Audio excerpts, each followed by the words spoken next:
hope you're having a good Monday, everyone. Give me a moment to get set up and then we can get started, all right? It's been quite a while since I've done this, but we'll aim for about an hour or two to talk about the Buddhist teachings, all right? So give me a moment as I get set up.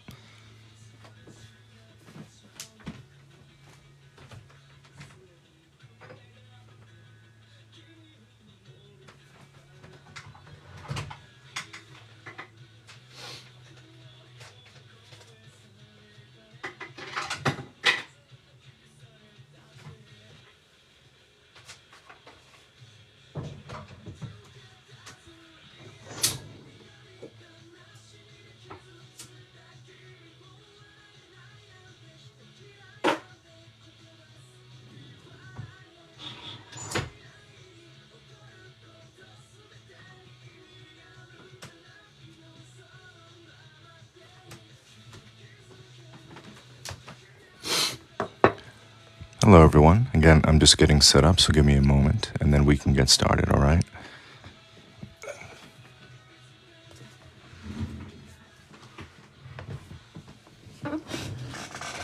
I haven't done a live in quite a long time. It's been about a week and a half. I had pneumonia for the past 2 weeks, so that was not fun for me. So that's why I haven't done a live recently. I'm still kind of getting my voice back myself. So I don't know how long I will do this. I know that it's Monday also, so people will usually be busy. But we'll see how far we go, all right? So I can see a few of you are trickling in. I'm Kurosaki Buddhist. You can just call me Kurosaki. I host these TikTok lives to talk about the Buddhist teaching and to answer people's questions if they have any questions about what the Buddha taught. So I'll give you guys one more moment just to kind of trickle in, and then we can get started.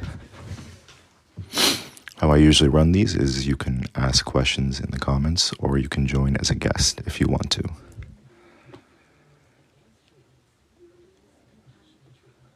Namu Amidabutsu.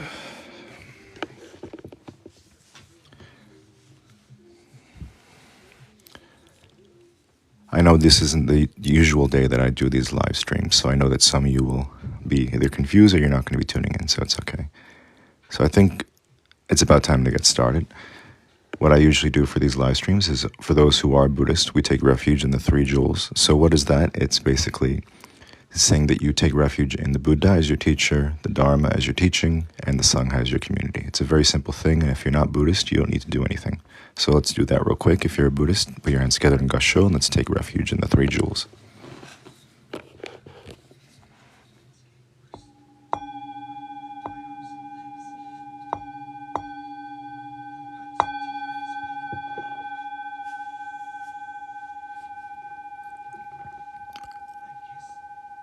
I take refuge in the Buddha, I take refuge in the Dharma, I take refuge in the Sangha. Namu Amida Butsu. Namo Buddhaya, Bradley. Welcome. I'm glad to have you here. Welcome all of you who are here. First question is from Dom, saying, hello, I'm kind of confused on the denominations. Please explain. So in Buddhism, there are three major categories, or schools, if you want to call them that. They are the Mahayana, Theravada, and Vajrayana. So what do all those things mean?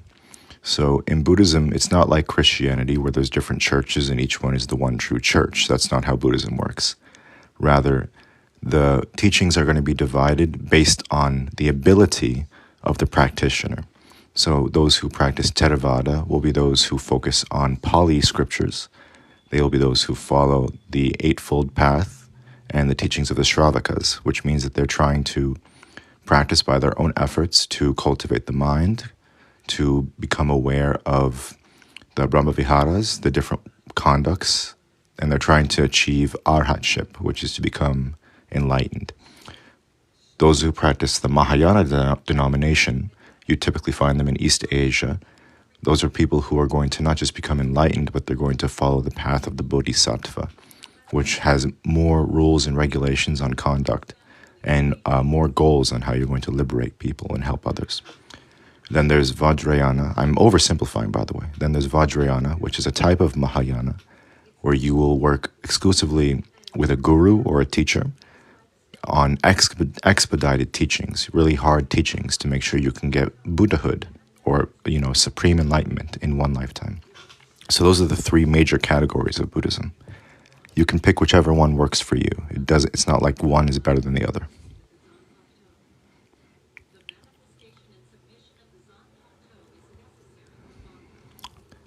Dom also says, I'm low-key lost in religion. Do you think Buddha will guide me? I'm a degenerate and a lazy dude. So I have good news for you. If you're a degenerate or a lazy person, Buddhism is good for you.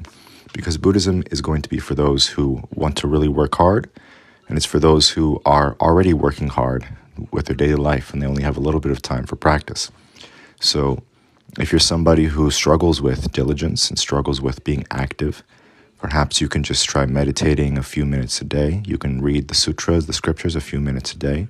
Try to attend a temple or a Zoom session over the weekend and do things little by little. Eventually you will grow to learn the Dharma. You will learn how to better your life. So Buddhism is for everybody. It's not like you need to become a zealot.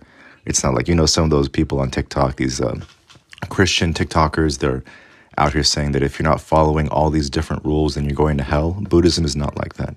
Rather, you integrate the different Buddhist teachings into your life based on what you're going through, and then you try to get benefits that way. It's Me, Mary, said, where to start? A book? So you can start. There's a great website, if you can Google it. It's on the website tricycle.org. It's a great page called Buddhism for Beginners. And it's a bunch of different flashcards, online free flashcards that just give you tidbits of the Buddhist teaching. So I recommend that for everybody. If you don't know anything about Buddhism, you don't know anything about it at all, you could just go to that website. It's very user-friendly for anybody. It's called Buddhism for Beginners, and it's on the website Tricycle. On my page, I have on my link tree a bunch of different resources to learn Buddhism for free. They're not my resources, really. They're just a page to share different links and stuff. So if you go on my link tree, you can find all those free things to learn Buddhist scriptures, different pages that focus on specific teachings of the Buddha, all that stuff, all right? Also, forgive me, everybody. I'm, as I said in the beginning of the live, I just got over pneumonia, so I'm trying to speak slower than I usually do because I get a little short of breath if I talk too much. But I know that these lives are important for you guys, so I really want to try to do them. I missed about a week of it, so I really want to make sure I can help you guys and talk about the Dharma. So I'm going a little bit slower than usual when it comes to comments. So I saw someone who has Jesus is King in their username. He says, answer me, does he answer your prayers? Does the Buddha answer your prayers? Of course the Buddha answers your prayers. Pray to the Buddha and then implement what the Buddha teaches in your life, and you will see changes and results. Let's see. Don asked another question about meditating. So don't meditate if you're too tired, just get some sleep. Spinoza God, welcome. Glad to see you again. Namo Buddhaya. Stargazer, hope you feel better soon. We really appreciate you. Thank you. Thank you, Stargazer. I appreciate that. It was, I actually got sick on Bodhi Day, so I was going to do a live stream on Bodhi Day to celebrate. The Bodhi Day is a Buddhist holiday where you celebrate the Buddha's enlightenment, and that's when I got sick. So, and then it was not fun for me from there. So thankfully, I don't have major symptoms anymore. I'm a little short of breath and have a cough, so I'm doing all right. I appreciate all of your guys' well wishes. Ghost says, how would you summarize Buddhism? Buddhism is a teaching on how you can create less suffering for yourself and less suffering for those around you. You can summarize Buddhism in 3 words. Cultivation of prajna, wisdom, samadhi, concentration, and shila, meditation. So Buddhism is wisdom, concentration, and morality. I think I misspoke. So shila is morality, not meditation. So yeah, Buddhism is cultivation of wisdom, concentration, and morality, those 3 things. So if you do those 3 things, then you can get enlightened, which is to get rid of your sufferings.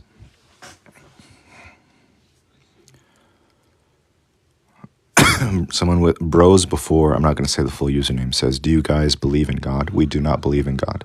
Buddhists don't worship God.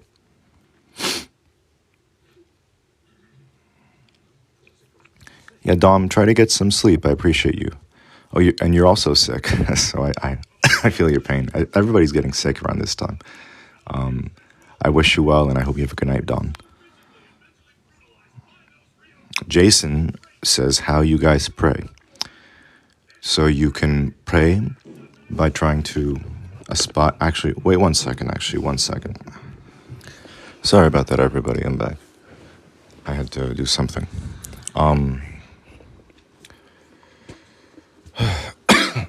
So let me answer some more questions. Susan Red said, what is Zen in Buddhism? So Zen is a type of school in the Mahayana school of Buddhism. It focuses on cultivation of meditation. You can typically find Zen in Japan, Korea, Vietnam, and China. Zen is something that is divided into a bunch of sub-schools as well. So if you ever find a Zen temple, they might be associated with a specific lineage. That will depend on the school.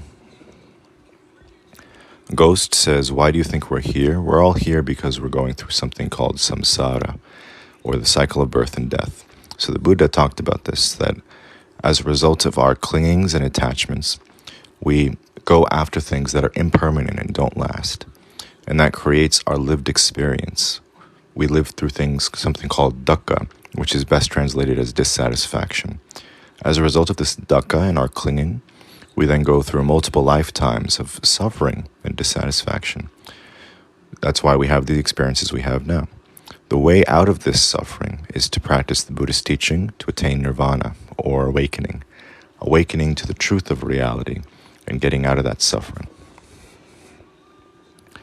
Mr. Craven Moorhead said, Nam Myoho Tofo, Nam Myoho Tofo. I'm going to answer 2 more questions, and then I'm going to let the guest on. So be patient, guest. Thank you.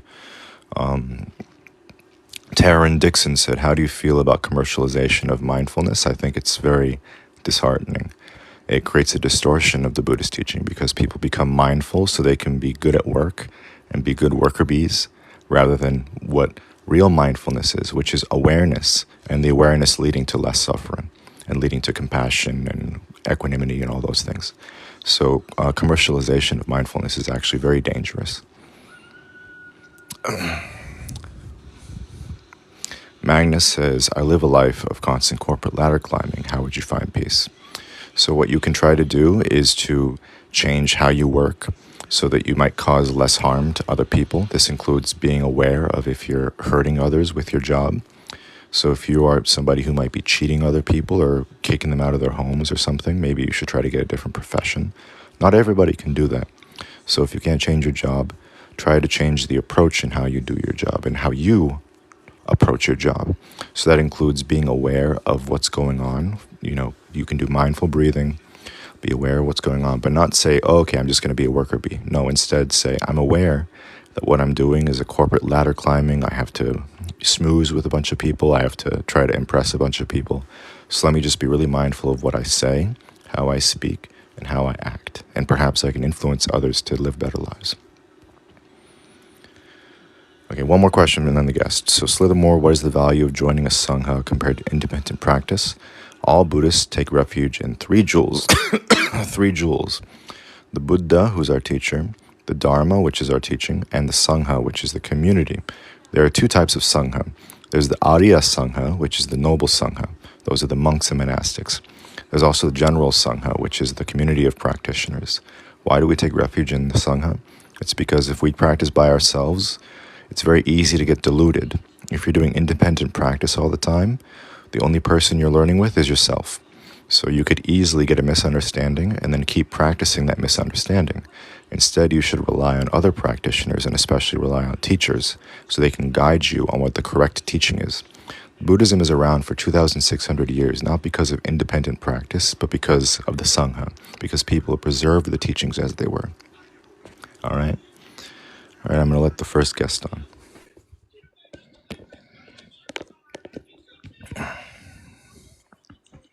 We have our first guest, and is that Eureka in your profile picture? No, it's Mistress. Nice, nice, nice. All right, how you doing? Can you hear me? I can hear you fine. Yeah. Yeah, it's Mistress. It's not Eureka. No, I I heard you. Yeah. I just miss saw. It's okay. But yeah. So what's on your No mind? problem. What's up? Um, I was curious as to what your thoughts were around sex work because it's not one of the wrong livelihoods, and there's a lot of evidence that the Buddha had no issue with a layperson doing this as a job, as sort of evidenced by his relationship with Amrapali and her donating of various pieces of land and mango groves. So just a quick preface. Try to censor that word because I don't know if it gets flagged. But so I know what you're Which talking. word? I know what you're talking about. Yeah, that kind of work. So Okay, yeah, yeah. yeah, yeah. So it's an interesting topic. It's something that it will depend on your tradition, how it's viewed, because some of the Sangha is more conservative on those things than others. I think that the general consensus is that that kind of work can very easily lead to breaking the precepts because the nature of the work is kind of a wrong livelihood kind of thing because you're engaging in a personal act that can have a lot of mistreated boundaries and it can have commercialization of your body and it can all kind of like you're selling your body in that sense. So that's I'm just But giving the general overview though. I know that some more liberal some more liberal reformist kind of groups would say that technically it doesn't breach the precepts and that it's just a personal choice. I think that in general, it's something that you would need to rely on your particular lineage for advice on. It wouldn't be good for me to kind of do a blanket judgment on it because, for example, there are people who do that kind of work consensually as their own job. There are those who are doing it through coercion because they're being coerced to do it, whether by economic means or by somebody else coercing them to do so. And there are also people who might end up in different communities, their clients, the client community that they engage with might also be part of Roaring Livelihood as well. And there's a bunch of Buddhist ethical questions about that kind of engagement. So it's kind of like, for example, if you're somebody who works in food industry, it might be very hard for you to avoid working with butchers and fishermen, etc., which fall under the wrong livelihood because they take life. Same thing for if you are engaging in a big commercial workplace. There might be a lot of exploitation, even slavery, that you might end up engaging with indirectly, and that's a question of the wrong livelihood. So it is something I can't make a general a general yes or no on. It is something that the person has to rely on their sangha for. yeah, I mean, the question was more about your thoughts. I have my own thoughts around it. But yeah, the answer you gave was more in line with the Vinaya, and um, I suppose in that respect, sure. But within any monastic code, it's obviously going to betray the refrain from like sexual misconduct. My Well, question was, Vinaya as a isn't just. layperson. I'm sorry to cut you off, but I just want to correct because I'm not just talking about for monastics. Because precepts are something that lay people undertake as well. So somebody who's a layperson and they take the 5 precepts, that kind of work might fall under fourth precept of sexual misconduct, or might fall under, the different precepts. And that's why it's something that you would have to get guidance on. Because speaking to everybody who is Buddhist, not so much beginners, but when you do take precepts, it is a ceremony that you do. Someone approves you for that precept taking, the priest or the monastic approves you and then gives the precepts to you. So it is something where you would have some reference point to say, hey, I might engage in this work. How do the precepts relate to it? That is something you can go to your superior for to ask questions about. Yeah, I suppose that's fair enough. Um, cool. Well, thank you for. Ooh, you, I've you actually cut just off. Hello? hey there. I've actually just posted a video on someone was talking about Kensho and stream entry. If you want to go check it out, I'd like that. You posted a video or someone posted a video?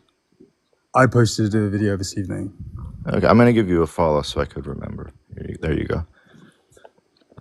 But yeah, have you been on here before? Have I talked to you before? No, I think my algorithm started switching towards Buddhist content maybe a few months ago. But yeah, it seems like a lot of the type of Buddhists on here are Tantra, Tibetan, kind of like aesthetic type Buddhism.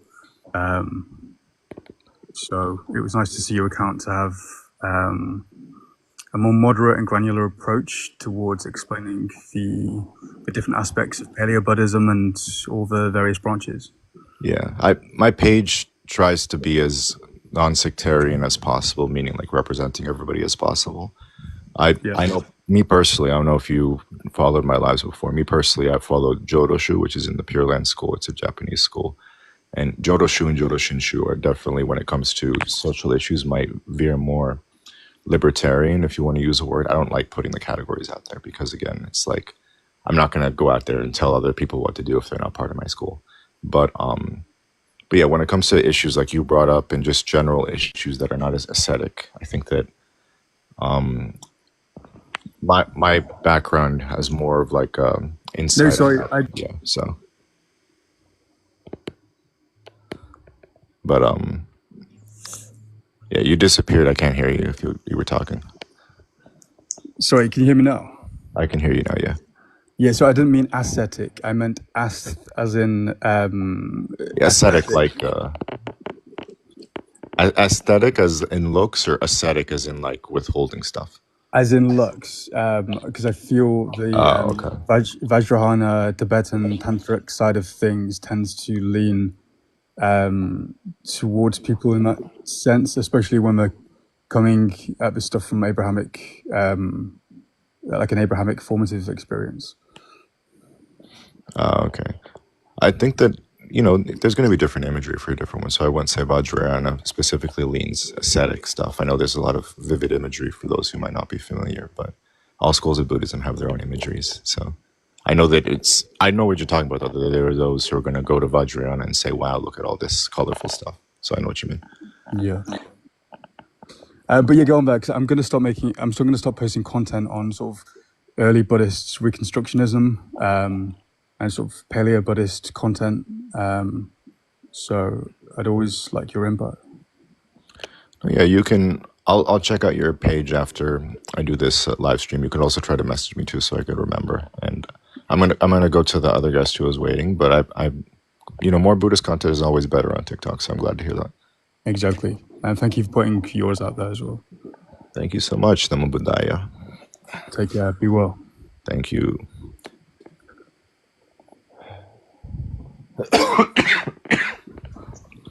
Hey, Rio. I'm totally feeling awesome to do a live stream. What's up?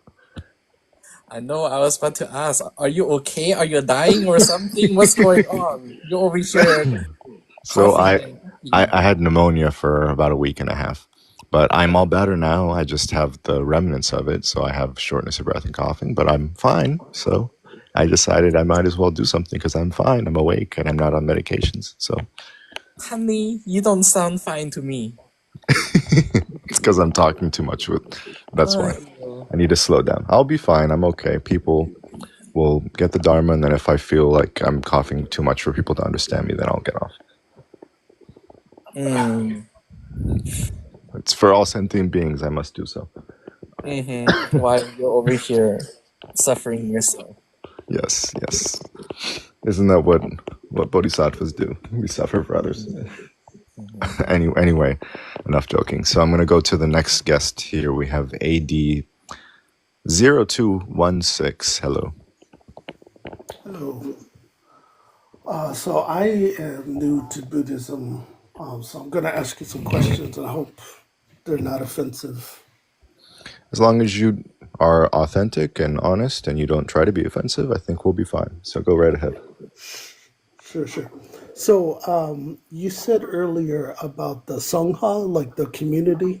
You said that that was necessary, that you don't want to practice Buddhism as an individual. But my question is, how didn't Bodhidharma, didn't he reach his enlightenment all by himself? So I know what you mean. So let me clarify what I was saying about individual versus with a sangha. So obviously, as an individual, you need to practice and you need to work, and you will, as an individual, achieve that enlightenment. So, of course, as individuals, you still need to do things. It's not like everything that you ever do as a Buddhist has to have another person in the room.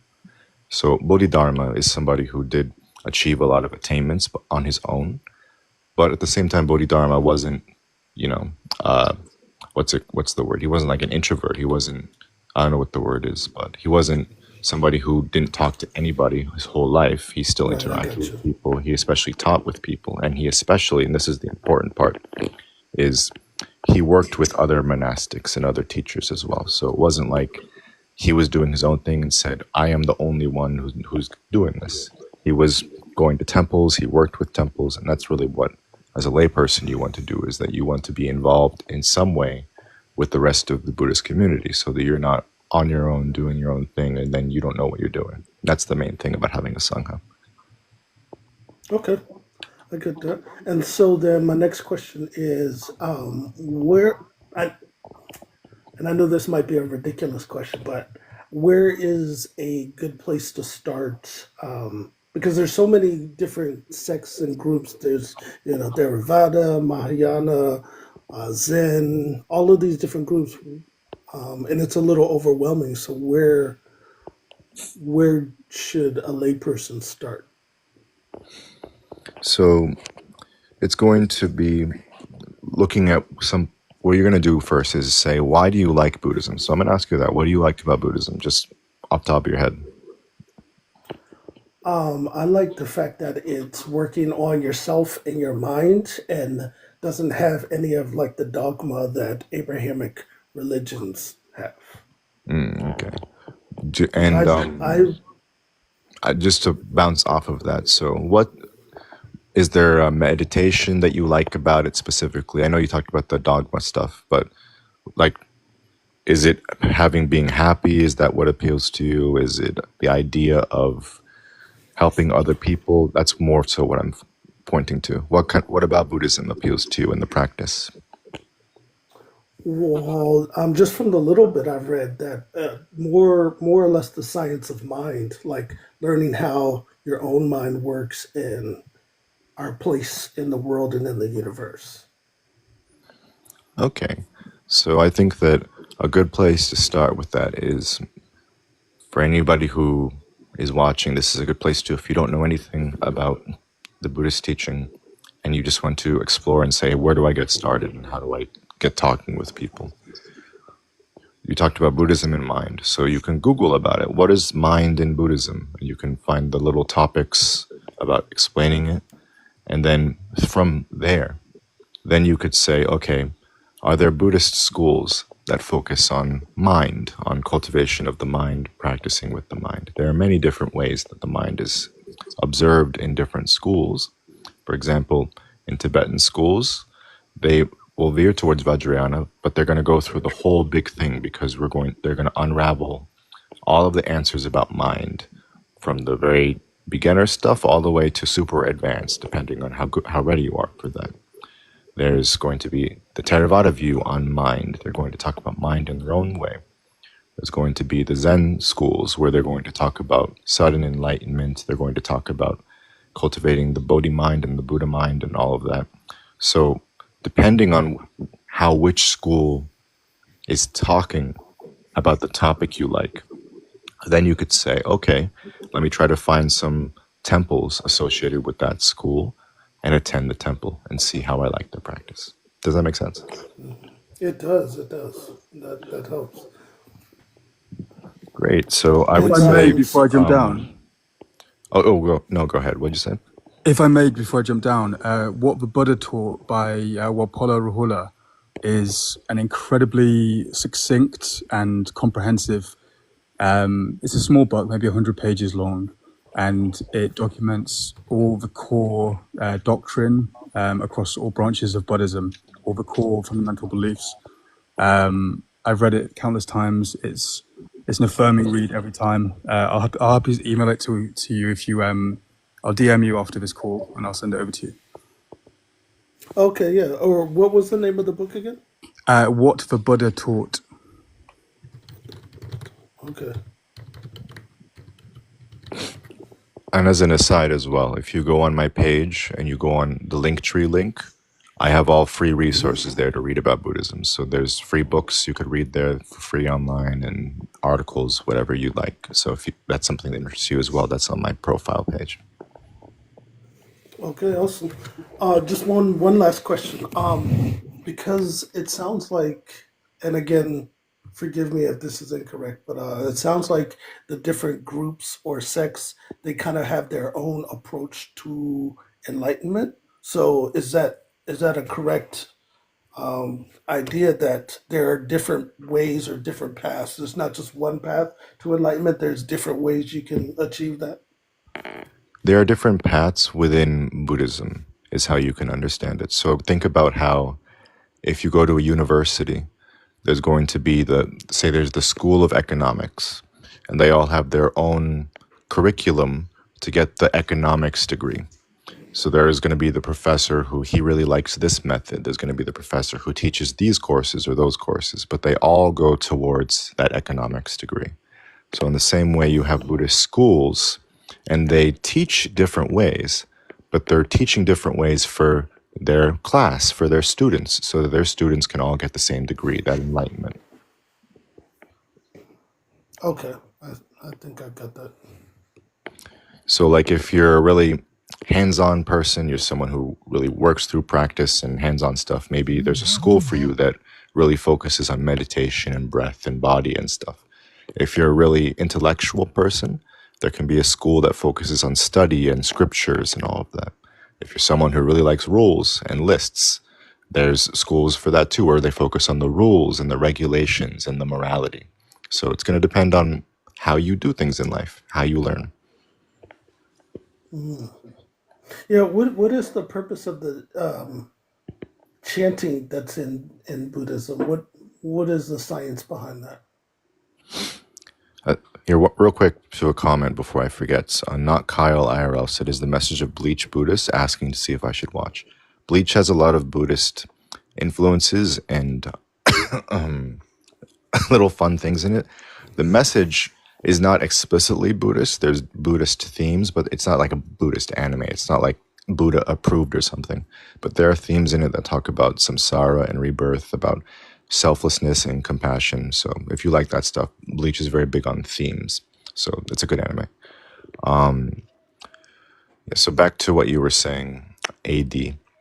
So can you just rephrase your question one more time and I'm going to try to answer it? I kind of forgot it too. I was listening to what you said about Bleach. I kind of forgot what I was. He asked, what is the idea and the intention behind chanting within Buddhism? Oh Okay, yes, the chanting. yes. Okay, so simplest way for me to answer is chanting is a type of meditation. Very simplest way to think of it. So some people, they use breath. Other people, they use the candle flame. Other people, they use the chanting. And they use the words that they're chanting. And it's a way of concentration and memorization and learning. Do you think that affirmations, like writing your own affirmations, work the same way? I am not too sure about that because I don't know what the affirmation could be. I know there's on TikTok, there's a big TikTok hashtags about manifesting where they say, oh, you just write if you want something and it comes true. I wouldn't say it like that, but I think it is important that if you put your mind towards something and you be diligent towards it, of course, then you can get some results. To add on to that, the idea behind affirmation within Buddhism is generally referred to as atithana in Pali language, which is the liturgical language of Theravada Buddhism, or in Sanskrit for Mahayana and Vajrayana is adhisthana. So this atithana or adhisthana is an aspiration typically performed in a votive prayer or a commitment or dedication towards a certain cause. And An example of such a prayer would be homage to the Buddhas, Bodhisattvas, and Arahants and enlightened beings. I, on this day of whatever date, blah, blah, blah, and this name, da, da, da, da, hereby vow to liberate all sentient beings within accordance to the Bodhisattva precepts. So that is an aspiration prayer that may be recited or may be memorized or may be written down and given to a deity or a Buddha as a formal offering in order to recognize that vow, dedication, and commitment towards the Buddhist path. And in terms of more worldly desires, this prayer can be achieved as well. Some people may use this prayer, and to give an example, say, on this date, I hereby vow or wish to achieve success in my business and have wealth in order to support other family members or those in need. And that is one way to do this aditana, this aspiration prayer. And hopefully this makes sense to you. No, that does. That does. That does. I think also, aside from aspirational prayers and spiritual protections, a big part of the history of chanting is the preservation of the teachings. Like originally, when the chanting started, we have to remember that a lot of the monastics in the Buddhist time were converted Brahmins. So they were using chanting as a form of like oral recitation to keep the teachings, keep the Yes. discourses like going. Yes, because Buddhism started as an oral tradition, not as a written tradition. Yeah. And it is important to note that since Buddhism is based on oral tradition, it is wise to discard any prior notion that having the text of certain Buddhist scripture should be ordained as the most authority on a certain ritual or procedure within Buddhism because it is written down, which should be discarded, that idea, because we should understand that Buddhism, although it has its texts and they are venerated and they are correct in teaching the Dharma, that Buddhism started as an oral tradition. So we should not go about and have misconceptions about the Buddhist practice when it comes to in relation to chanting and procedures written down in the holy text of Buddhism. So, And does this answer your question, AD?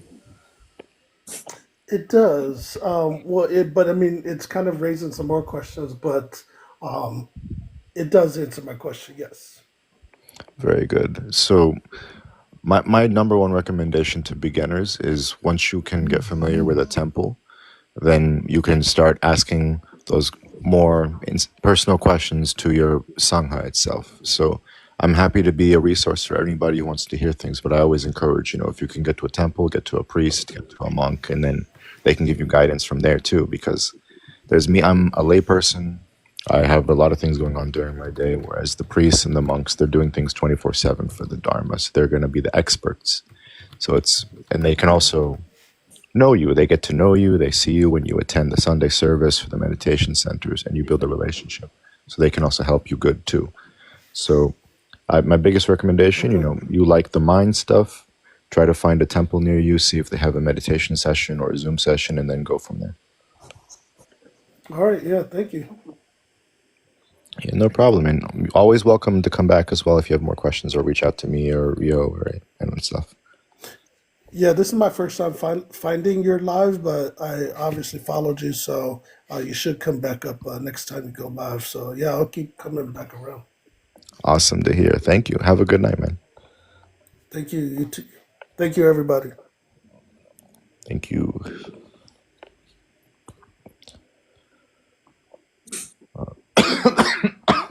I was gonna mute, but then I didn't.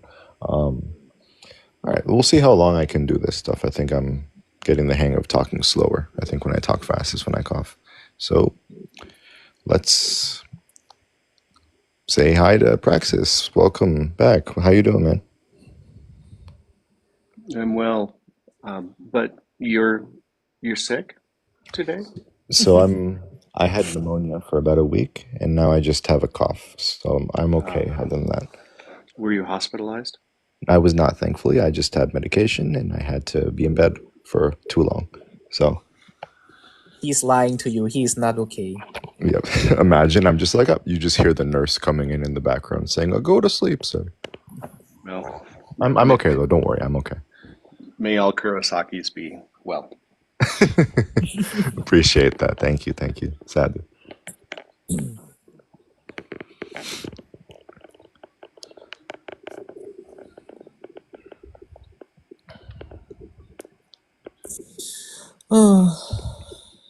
Just around the corner in America will be the date of Christmas. But yet we have so many things to do. So busy. Yes. So, and aside to everybody who practices, not not practice. I've been saying practices too much because so force of habit. People who believe in Christmas and they follow Christmas and celebrate and all that, or Hanukkah or whatever. You may say, "Oh, are you? If you're a Buddhist, can you have a Christmas tree? Can you wear a Santa hat?" That's basically cultural at this point. So, if as long as you're not out there saying "Praise Jesus, I love Jesus," then you can do whatever for the holidays. It's a holiday season. Buddhists celebrate holidays. It's fine. No, I thought Buddhists were just totally ego deaf and everything. Yeah, They right. have no emotions. Yeah, we just sit in the corner and meditate and don't talk to anybody, right? Exactly. Yeah, so talk to people. You can be social if you're a Buddhist. That's a big misconception that is online. If you ever see the people who say, "Oh, to be a Buddhist, you have to just ignore your friends and get rid of your love life," they can go to the temple and find out that Buddhists are married. There are millions of married Buddhists with married families and all that. And Buddhists go to parties, Buddhists have friends, Buddhists talk to people, Buddhists go to work. So you can be a normal person and a Buddhist. I assume I'm one of those normal people. It'd be very presumptuous to say I'm normal, but you know, I I'm here talking to you on TikTok. I don't know how normal that is. But yeah, you can be a regular person and practice Buddhism. You can have friends, do all kinds of normal stuff. I use TikTok to be normal. If not, then I'm all holed up translating stuff. In the Starbucks translating the polytexts. Mm-hmm. More You like know a how company. you know how in the Mahayana, I think I might have mentioned this before, but in the Mahayana sutras, constantly this Buddha or that is giving this or that teaching and invokes the name of this or that bodhisattva or other Buddha, and they instantly appear, and then they give a teaching, and everyone rejoices. I don't see how that's that different from Zoom or TikTok. Yes. That's very interesting to think about. But within Buddhism, when we chant the suttas or the sutras, there are a certain class of deities, the devas, that come and listen to the teachings whenever they are being expounded. And these beings, although are not be able to be seen with the normal eye, um, it is a good factor to know that they are there listening to you, whether you sense them or not. So I saw, I think I shared the video of Venerable Guancheng, and he gave a analogy of Pure Land practice, where when you're chanting the Buddha's name, it's like you have access to the IP address of Amitabha, and you're sending him the email. You're connecting with him on the internet every time you say the name. So it's like you need to have the right hard drive and you need to have the right Wi-Fi. The Wi-Fi is like the concentration. So you have the name, the password, the IP address, and you need to have the good connection, the good focus when you're chanting the name. And that's chanting Yanfo, that's chanting the name to get to the Pure Land. It's very similar to connecting with someone on the internet. I thought that was a very fascinating example. When usually when people are talking about the name, it can either be very complex or it could seem very simple. So I thought that was interesting. I'm definitely taking that example. And I will throw in a joke that sometimes some people, they don't know how to concentrate, and it is like dialing up the internet in the night. Do people know what dial-up is anymore? I don't know. I don't know. I'm I'm dating myself when I say that, but yeah, like dial-up would be what, like meditating in a busy place, I guess. Yes. Or if your monkey mind is too distracted, you have dial-up internet.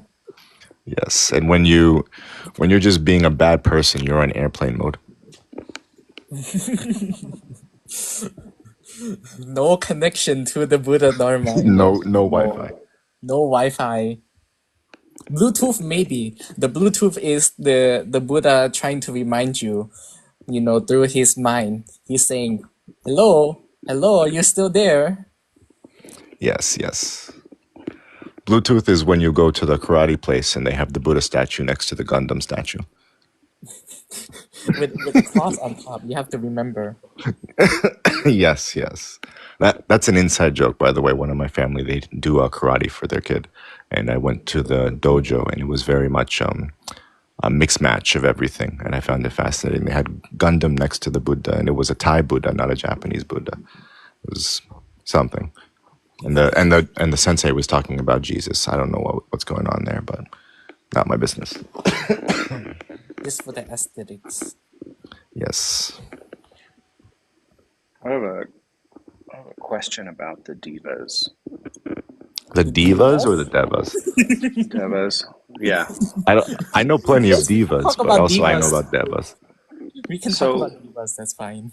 So this is maybe a little pursuant to AD's question about Buddhist psychology. I've been studying Yogacharya for like probably the last 2 years, and so kind of the way that I conceive of the Buddhist psychology is that our experience of the world is an arisen mind that's turned and looked upon itself and mistaken itself for self, and has mistaken others for other, and that what we really have psychologically and physically is an interconnected field.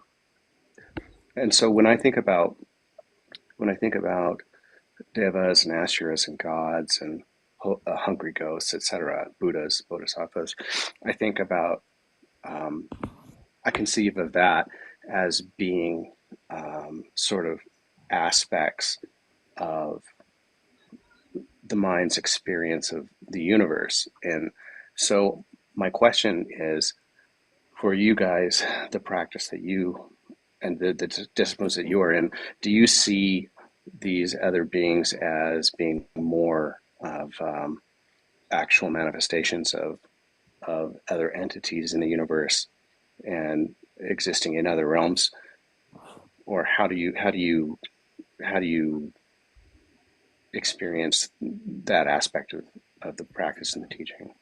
So this is an advanced question, so I just want to clarify that for beginners or people who don't know anything about Buddhism. This topic is going to be not make any sense. So If it's inappropriate, I can retract. I can try to Yeah. answer it as appropriately as I can. I feel like if we get too much into it, then people are just going to be completely lost. So, but I can try to answer it a little bit just because I know I like my Yogacara. So, but I think there are two pitfalls to look out for with that analysis, I believe.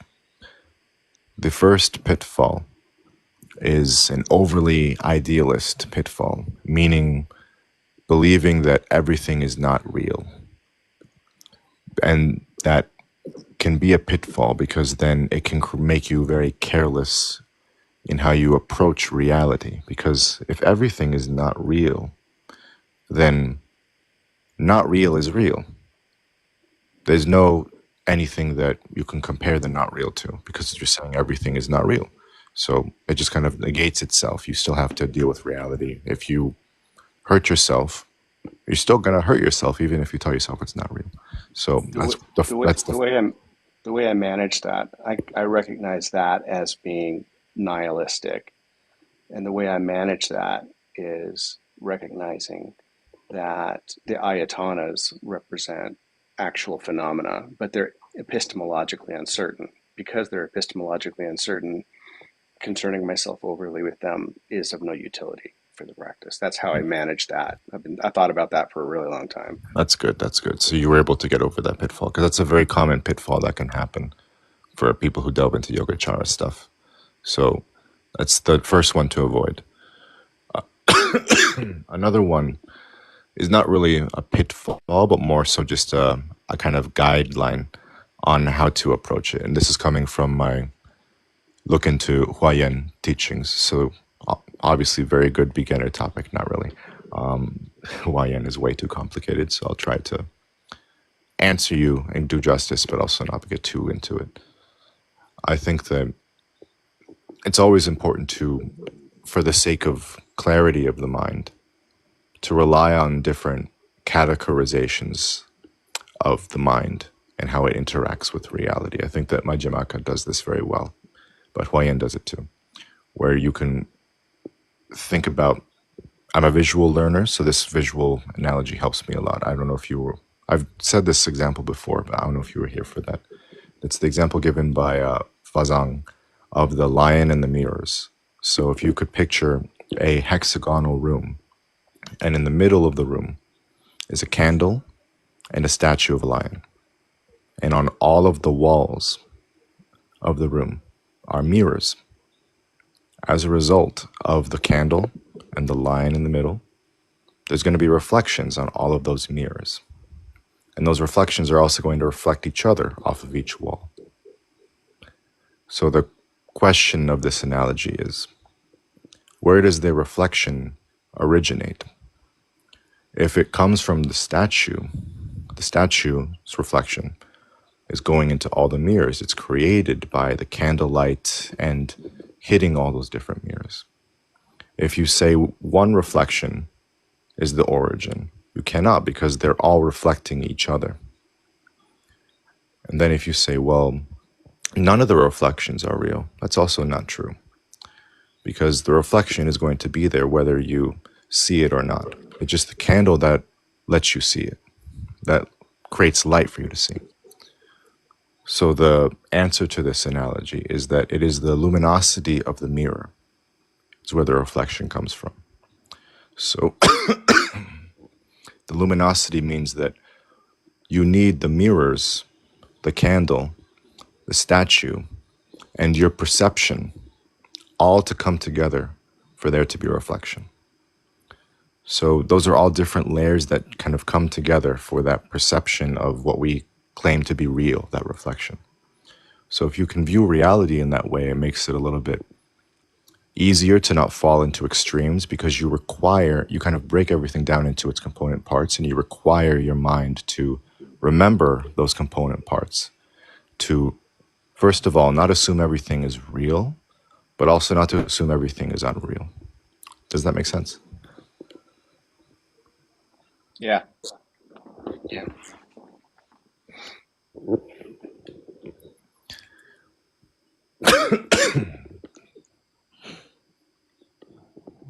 Yep. So I don't know, Rio, if you have anything to contribute on this topic. Not in particular. The only comment I will say is they are both. Well said. Less is more. I'm the master of yap, and you are the master of not yap.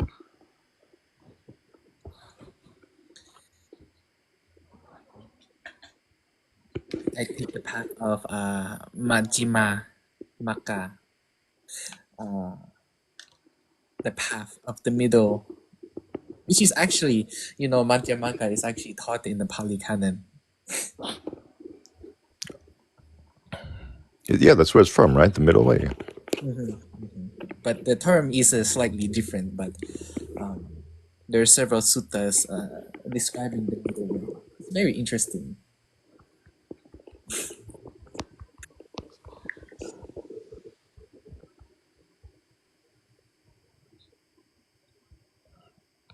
Susan Red said, "What is Zen in Buddhism?"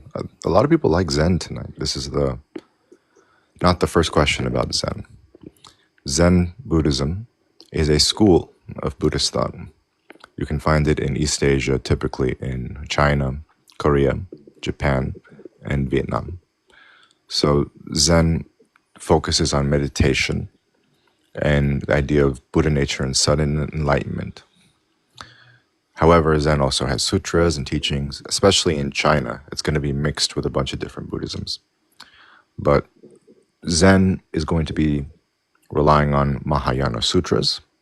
It's going to have a lineage that goes all the way back to Bodhidharma. So it has a lineage that it relies on, these different teachers that you might hear about, and this idea of meditation and sudden enlightenment is a big focus. So that's my summary of the Zen schools of Buddhism. You a big fan of Zen? I like Zen. I share a lot of Zen stuff. I feel like Zen merges into a lot of general Mahayana, and I'm Mahayana, so sometimes after the fact, I'm like, oh, that's Zen teaching, and then it's just something I refer to for Mahayana. So I like Zen. I saw this, and this is why I wanted to come back up. My question is also about Zen. I saw this documentary on Zen Buddhism a little while ago. I don't remember the name of it, but they only focused on this what I'm about to talk about for probably 30 seconds. But I thought it was real interesting, and I wanted to know more about it. It was the clapping kind of practice where there's a guy sitting, one person is sitting there, and then another person is standing in front of them, and they ask a question or they make a statement and they clap their hand, and then I guess the other person responds. I think it has to do with what you were just talking about, this sudden enlightenment, but I wanted to know more about that practice. If The practice that you're describing seems to be of the Tibetan monastic tradition, where they would often clap their hands and they so typically a person would pose a question. It is, for example, one monk would say, "Is it true that one can be defined by the phenomena as described in the Abhidharmas?" And then another person will reply, "No, it cannot be described as so because one person does not is not made of the dhammas as described in the Abhidhammas because of so and so," and they would clap back like that. And so that is a mostly a Tibetan Buddhist tradition. oh, that's a Tibetan Buddhist tradition. Yes. Okay. It was interesting because in the little video clip, it seemed like you could see people's sense of humor, I guess, because they were kind of making each other smile and laugh by like the responses that they were giving each other. I thought that was kind of funny and interesting, not in a bad way funny, but I thought it was I don't know how to explain it, but I thought it was cool. Lighthearted. Yeah, yeah, lighthearted. Yeah, yeah.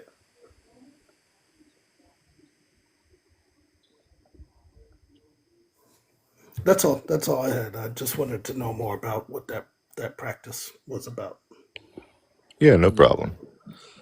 How did Chan Buddhism evolve into Zen? How did that go about?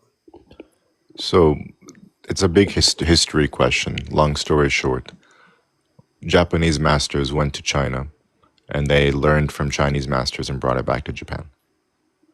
So it's really the same thing, just yeah. the Chinese way, Japanese way? So I like to use the university examples because it's the most analogous one. So imagine you have someone who studies abroad in France and they come back to USA. Of course, they have the French teaching the French method, but they're going to teach it in their own American way to the American students. So the same thing with Zen, that they have the Chan teachings, but they teach it in a Japanese way, and that's why you have the Japanese Zen schools. And Chan Buddhism, that was done practiced in the martial arts temples in China, So like I can't Shaolin. separate much of the myth from the history. I know that there's a lot of mythology about martial arts in Chan, but yeah, there were monks who would learn how to defend themselves, and there were temples like that in China. But I can't comment too much on the martial arts aspect, unfortunately. Because I thought for the Chan way, it was the martial arts is kind of like a moving meditation, but you don't. It doesn't seem like that is done in Zen or Japanese Zen.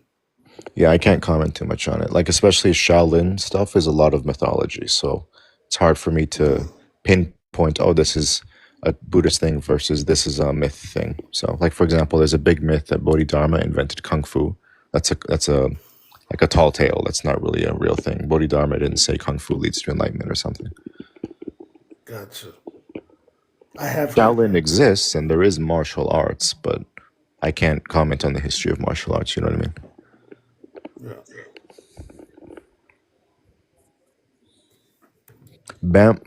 Bamboo E94 said, "Why do Buddhists need to take refuge in three jewels? Buddha never did that. Buddha taught refuge in the three jewels. Rio, do you know the source, the reference off the top of your head? Because I know it's in the Pali Canon."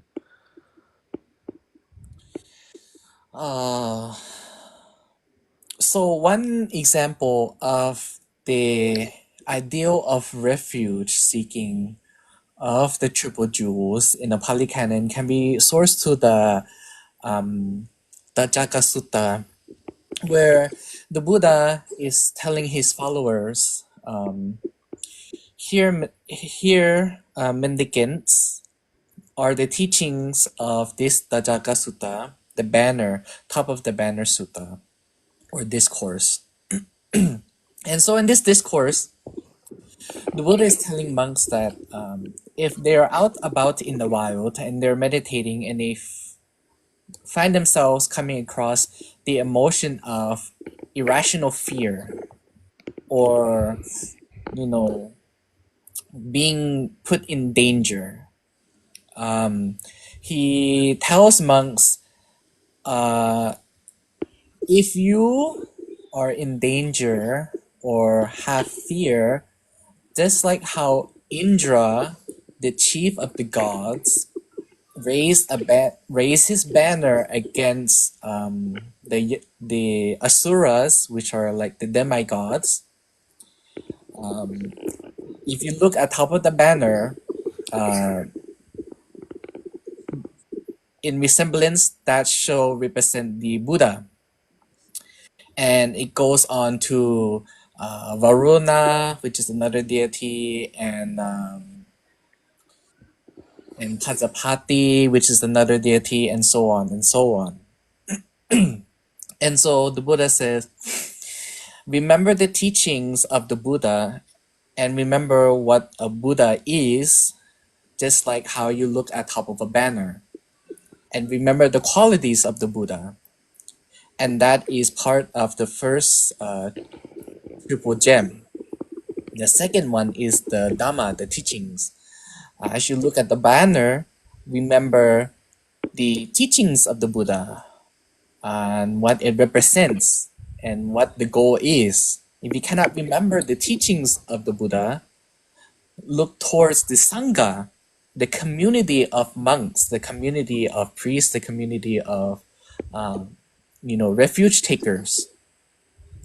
And if you cannot remember the power of the teachings of the Buddha, nor of the Buddha himself or the community of the Buddha, then you should strive towards remembering loving kindness, or impart any of the triple gems, or just the name of the Buddha himself as a safeguard.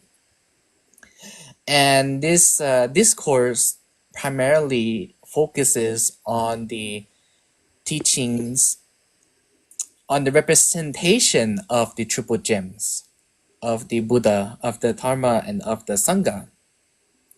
And so that is one prime and key example of the Buddha teaching about the triple gems in the Pali Canon.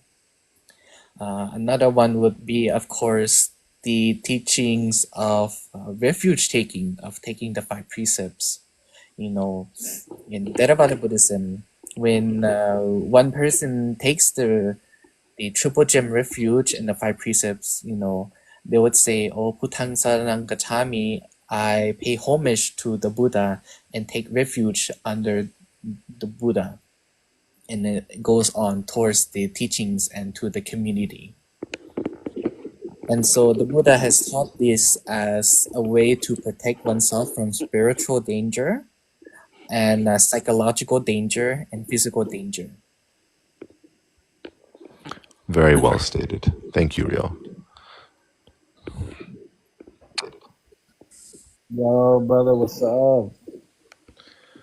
Hey, hello, Lewis. What's How up, you man? doing? Doing good. How Brother, about how you? are you? Good. How's your week going? I just recovered from pneumonia, but I'm doing good now. I can talk, so I'm doing good. Good, good. I'm glad. Just had just two quick questions. One, do you believe?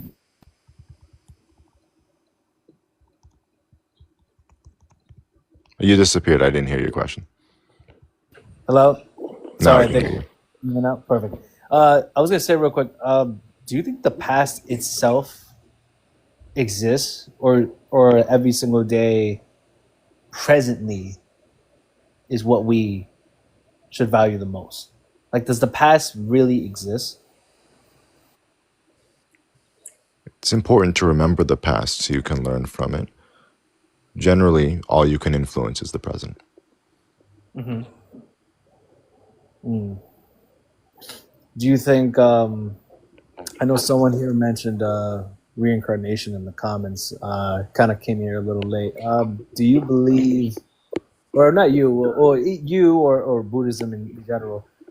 Are we internal as far as like maybe like ourselves or our spirit or our soul even after we are gone or long gone? I know, like, for example, God bless her soul, like my grandmother, who she passed away 5 years ago.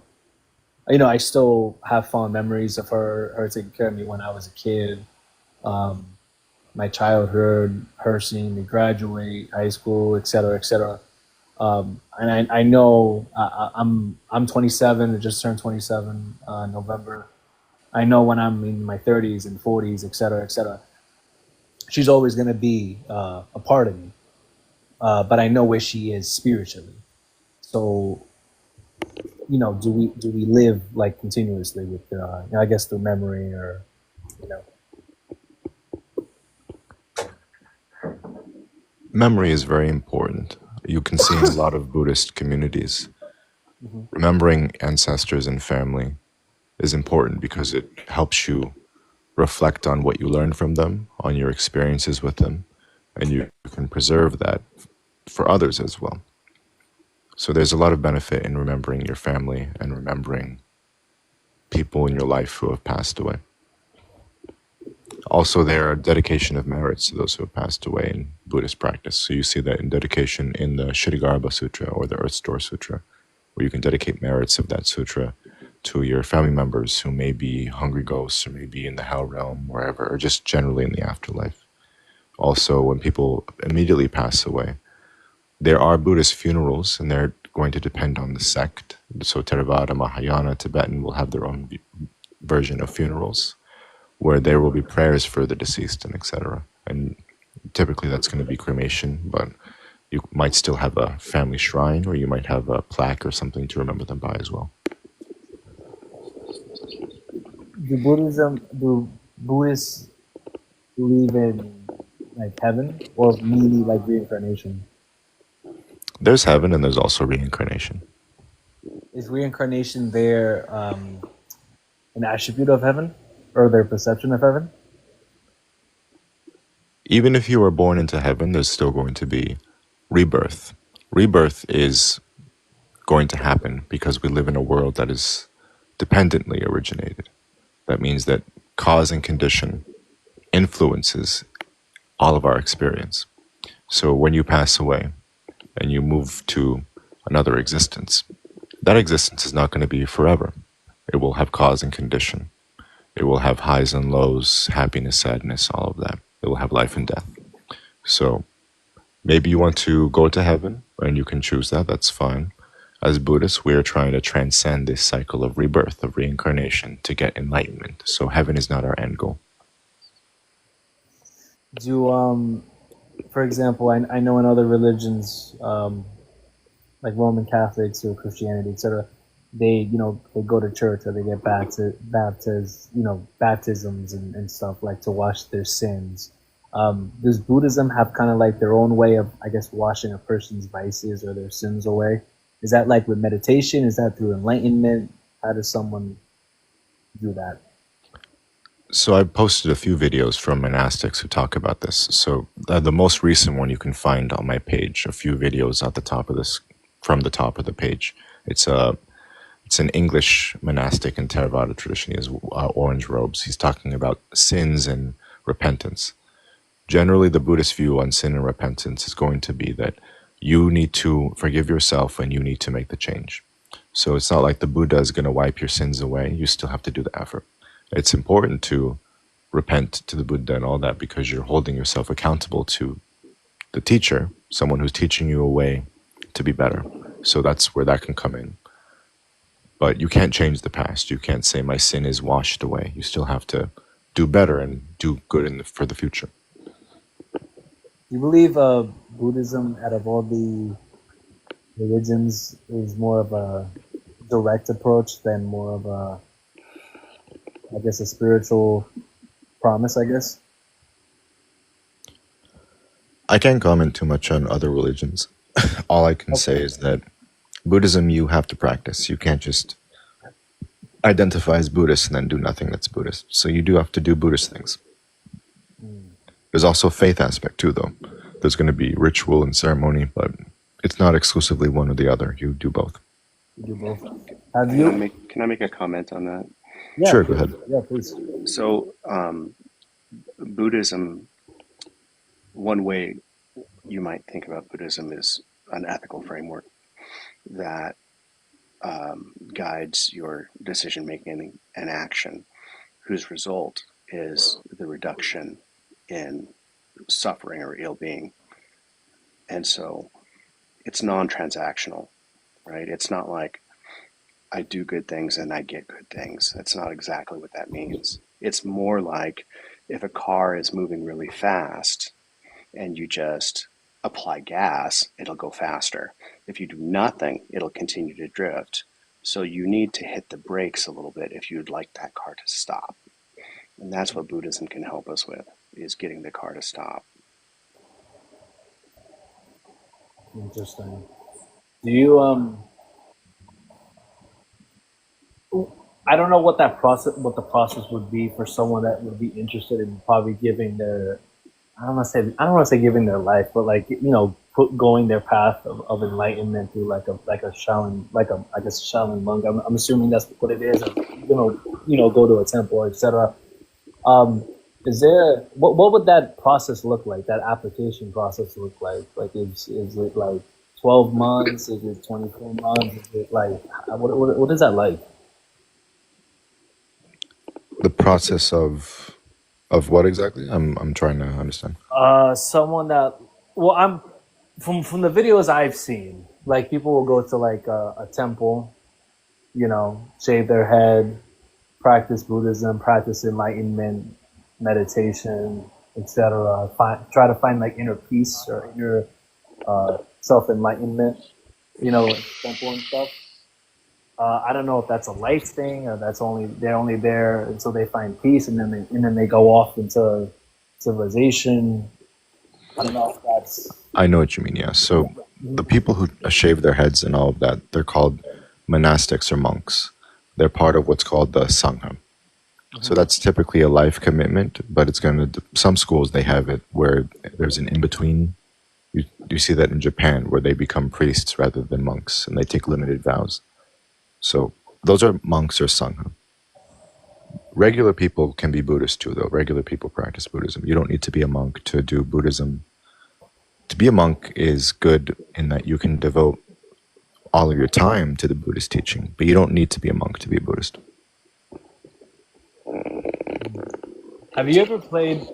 Have you or anyone in the panel have you guys ever played an instrument called the hand pan? I never heard of that now. Oh, it's beautiful. I believe it's the design itself is like of a turtle shell, but it's I believe gold or silver, and you kind of play it in different. You literally would like tap it, like if you're putting like when you tap your finger on like a tablet, and it produces a really beautiful, like a beautiful synthetic like sound. It's actually really beautiful. You'll find it in like meditation videos, like calm anxiety videos on YouTube. It's very, very nice. All right, cool. I'll look into that. Yeah, thank you for that. I'm gonna move to the next guest, though. We have Mr. Citizen, but thank you, Lewis, for your questions, and you can always come back with more questions. Okay, thank you, brother. Thank Hello. you. I want to first make a disclaimer before I ask my question. I used to be a Buddhist. I was lost once upon a time, and I was struggling to find direction in life. And I found refuge in a Buddhist temple, and a monk taught me meditation. Though I'm a Hindu, a lot of Hindus have their own meditation styles and things, but I never learned meditation as a Hindu. I learned meditation from a Buddhist monk in a Buddhist temple. And at one point of time, I wanted to ordain myself as a monk, but never did it. At least symbolically, I wanted to ordain myself, but never went through. And for a long period of time, I was thinking of myself as a Buddhist. But then things changed later on after I felt enlightened and started to believe that controlling desires is not the way to live, but rather indulging in desires is the right way to live. Okay. Now, I'm asking you, why do you think controlling desires is the right way to live? So, what about Buddhism did you learn about desires? I learned how to focus on myself. I learned how to discern between what is good for me and what is not, and what kind of desires benefit me and what kind of desires doesn't benefit me. And I went for the ones that benefit me, and they are working very well for me. And I'm wondering why Buddhists are still unenlightened. Did you learn about benefiting others? Yes, benefit others too. I benefit myself. I also benefit others. What's wrong in that? Why can't you benefit everybody? Why Yeah, should so you deny yourself while benefiting others? Why should you deny yourself? Is it some guilt that you can't overcome? well, no, I'm still talking about Perhaps. what you learned. So, what did you learn to benefit yourself and to benefit others? What did you learn when you were a Buddhist? What I learned as a Buddhist is how to meditate, how to focus on myself, how to discern, how to think, how to focus. So, what was the method? Because I'm pretty familiar with the methods in Buddhism. So, what did you learn? I learned how to focus on just something like a bright, shiny object or something in the mind, and then close your eyes and just focus on that, and then focus on nothing else, and just try to stay focused on that something. And I used my breath. Sometimes breath is fine. I used my breath, and breath was working for me fine for a while. And then finally, I was able to break free from my ignorance. The ignorance that somehow I have to feel guilty about things that I don't control. Now I feel no guilt. I don't have to feel guilty about things I don't control. But I have a responsibility to work towards the things that I can. And you don't do even that. You are like basically given up on everything and you just don't want to do anything and just want to blame. Don't want to blame, you don't want to give up. You're just like in a limbo state and it's called null and it is useless to be there, in my opinion. Do you have any Okay. Up justification for until being there? about because what you were talking about sounded pretty Buddhist up until you said like doing nothing or something, because it's important that you don't feel guilty about things that are outside your control. That is part of the Buddhist teaching. So Then why do when you you got to deny that point, yourself? did you talk to your teacher? No. I did talk to him about some enlightenment thing I felt and things like that. And we were having a nice discussion. That this idea came later on when I started to see that, hey, it's not necessary for anybody to deny themselves anything that they can otherwise have, as long as it's not harmful to them in any ways possible. As simple as that. It came to me. But the Buddhists, I don't know why is it not coming up to you guys. So you have a lot of assumptions about Buddhism. I'm not sure where they're coming from, because So it's why very are you important being that monks? I'm still Why are you talking. So let me venerating talk, please. monks? Why are you venerating monks? Is that an assumption? So I'm not here to argue. I'm here to answer questions. So if you can let me finish my answer, and we could talk back and forth normal, that'd be very nice. I was talking about a lot of stuff you're saying sounds Buddhist. For example, you're not supposed to feel guilty all the time. You shouldn't just deny yourself everything in life. You shouldn't just say, oh, I'm going to do nothing. Those are very anti-Buddhist things, actually, and the Buddha talked about that. And if you did become a monastic, or even if you were a Buddhist for several years, you would know that there are different kinds of desire, and the Buddhist teaching does not say to get rid of all desires. In fact, we control the different ways we desire, and we also control the different motivations behind our desire. So, for example, if you desire wealth because you want to just be rich all the time, that's very different from getting wealth because you want to do something with the wealth. So there's a lot of different analysis in Buddhism. It's not only meditation. And that is why I wanted to know about the practice specifically, because if you just focus on breathing and then benefiting yourself, that's not So Buddhism. It's never. why do you venerate monks? Why do we Why do you venerate venerate monks? monks Oh, well, you call a over professor others? a professor Over because they're a others. professor, no? Over others. So you seem to give the most respect for the guy who denies himself the most. Oh, well, no, they're qualified, so you refer to them as qualified. So denying is your qualification. No one said denying is a qualification. If somebody has Well, if you are a not a monk, you are certification, not the head of then they're the. certified. You can't be a head of the monastery unless you are a monk. If you are a married guy, will you make a married guy head of a monastery by any chance? Of course they do in Japan. You can be a priest and married. Well, okay, some sects. Okay, I don't want. There are always more enlightened sects within Buddhism, which practice this. Generally, Buddhists are not enlightened. They think being married disqualifies for them to become head of the monastery. I have no idea why. Well, you answered your own question. There are sects where you can be married. Yeah, they are more enlightened. Why are most sects unenlightened in Buddhism? What makes you say that being married is more enlightened? No. Sects that don't allow married people to be head of the monastery are less enlightened.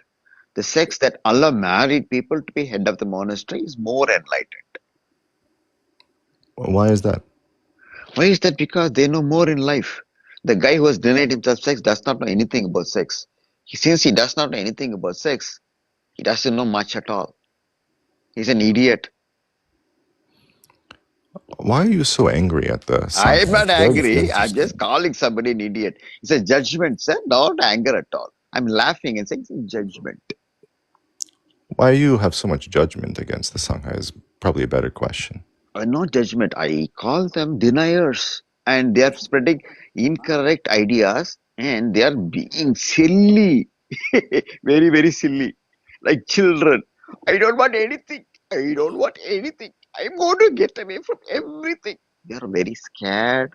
They're very upset. They're very hurt. And they think getting away from everything is the answer. Is All that right. silly? So, as a Buddhist and as someone hosting a Buddhist space, we do respect Sangha. That's something across Buddhism. So if you're going to make fun of the Sangha, I'm going to have to remove you as a guest. I ask that you be a little bit more respectful. I know this is TikTok, but keep the opinions that are controversial in that aspect to yourself, please. So And you we just can want have to a civil propaganda. You want conversation, to give okay? propaganda. I don't want to be in a place where Okay. this propaganda is idea. Bye bye. No, we're not doing that. So I know it's very common in other TikTok spaces. People just say whatever they want. This is a Buddhist space. We're not going to be here and making fun of monks. You can ask questions about how things are. You can ask questions about, well, why is a monk going to give up marriage? Why is a monk giving up sexual relations? You can ask questions about that, and we can talk about that. But I'm not going to tolerate making fun of the Sangha and insulting the Sangha and saying, oh, they're silly little people. We're not doing that. This is an elementary school. So thank you for being here, but you're removed.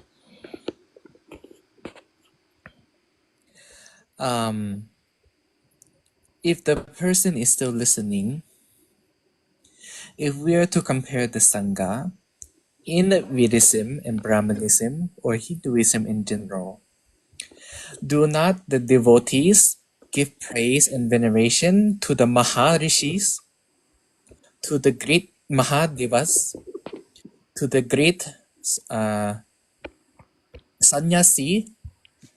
So this Mahasannyasi, Maharishi, they are part of Mahasangha. Sangha means community. So if we are to take this tenet of making fun of the Sangha, that would not be acceptable within Hinduism itself either. So if the person is listening, they have committed a great heinous karmic obscuration for themselves. Because it is not acceptable within Dharma culture to make fun of renunciates, as well as Sramanas.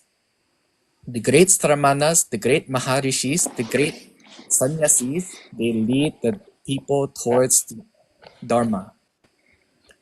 So, if you're still listening, please abandon your views, because it only gives you harm. Very well said. They disappeared right after I removed them. So, but anyone else listening, I hope you can learn a little bit from that. Why do we respect these people who wear these orange robes? There's your answer.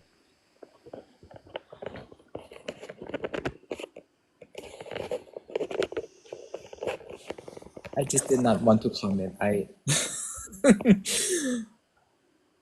It's Very, you it's were very important to have kind. patience, but also important to not let people just slander the Sangha. So,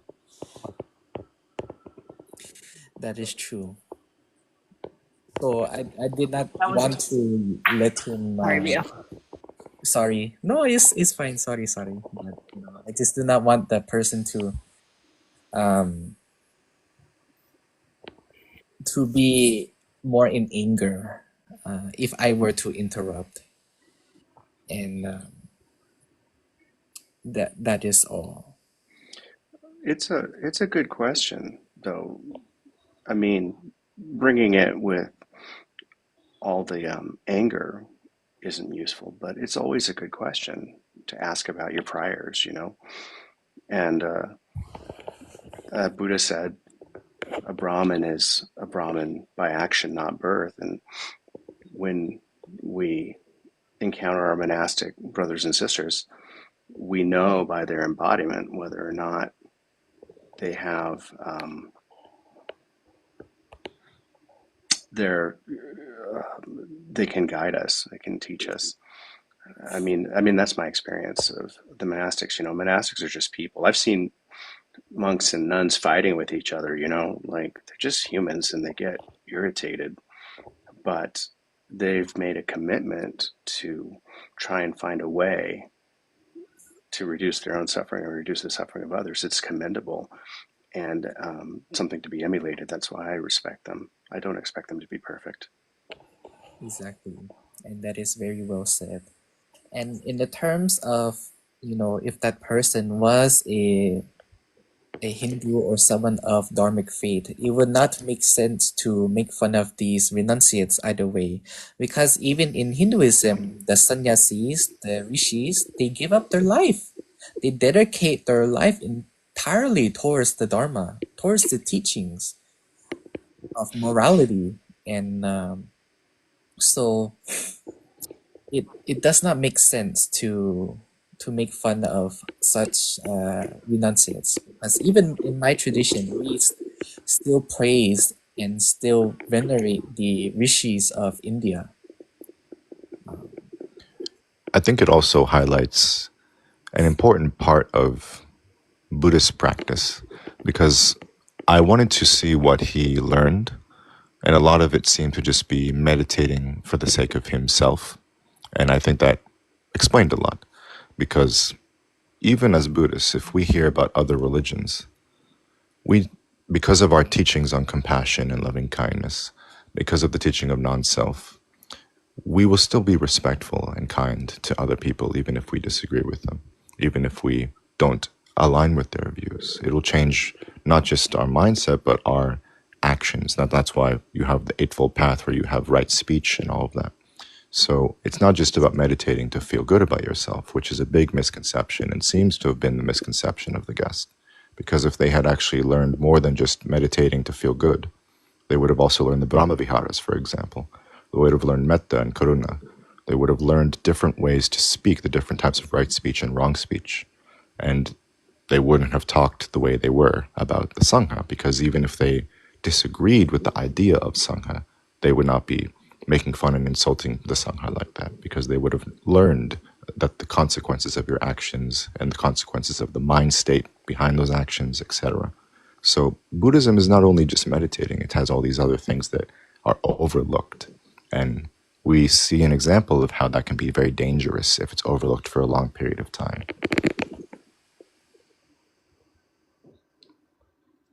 I just want to say, and this is mostly why I requested, was just to say that the way you handled that was really good and was a good example of what it looks like to set firm boundaries as a Buddhist while being compassionate and kind. And you handled it better than I would have. No, yeah, it's something that ebbs and flows sometimes. There are times Rio has seen when I've been impatient with guests, and there are times in the past where I've been very, very patient with guests. So I think it was nice to have someone who was here who was not a Christian, but who was a former Buddhist, and to learn how do you deal with that. And it's important to really be aware of how you deal with things, because most people, if they just let their base instincts and passions get through, it could have been a shouting match, it could have been me getting offended and insulting them or something like that, instead of being aware of the conversation, being aware of what's talked about, and setting very firm boundaries, because you know where that kind of conversation can lead. So it's important to really learn how to speak with people who disagree. This is why I love this TikTok live, because it gives me the ability to train equanimity and patience. Sadhu, sadhu, sadhu. And And then, and upaya, skillful means, right? Like, yes, I really like the idea that you're able to think more broadly about the space in which you are. So I was in my head kind of thinking like, how would you reach this guy? But what is really happening is people are dropping in and out of the live and they're experiencing people arguing, and that's not helpful for them. It's not helpful for representing Buddhism and its teachings in an affirmative light. And so it's very useful. Appreciate it. indeed. This is why, it is one of a good tactics explained by the Buddha to when the people are angry at you, to try to maintain noble silence, in the fact that do not be so quick to bark back unless you threaten yourself to get beaten. But situation like this is a very good way to practice the Brahma Viharas of Metta, loving kindness, Karuna, of compassion, Mudita and Upekkha, of equanimity and emphatic joy. So it is a very good thing to recognize. Yes. And I would say dedicate merits to this live stream, that people with that mindset may once again regain attraction to the Buddhist teachings, or if not, perhaps learn to cultivate good karma. I hope that can happen for them. Yes, definitely. While he was too busy arguing, I was over here doing Sape Sata Avira Honto. May all beings be happy. And then laughing at the same time. Because I laugh at almost everything. Laugh at all phenomena. Yes, there's a whole story of Hote about that, about laughing, but I could be a tangent, so I'm not going to get into it. But that's what that reminds me of. It sounded like the path that he is wanting to follow is hedonism, which is, not disrespectable. There's 84,000 doors, right? But wherever you go, you're still going to have to unpack your bags when you get there. And so I hope that he finds a way to unpack his bags. Yes. So I want to acknowledge our next guest, who has great username, Upasak Bodha. Welcome. Hello. Hello, namaste, welcome. Namaste. Welcome. Thank you for joining me. Thank you. Thank you. What's on your mind? I just think it's a good way to express something that which I know and everybody know about the Dharma. We have some specific, what I say, teachings of the Lord Buddha, which I like the most. By the way, my English is not well, so sorry for that. I can not speak well. You're doing very well. You can keep going as much as you like. Thank you so much. Good Sati.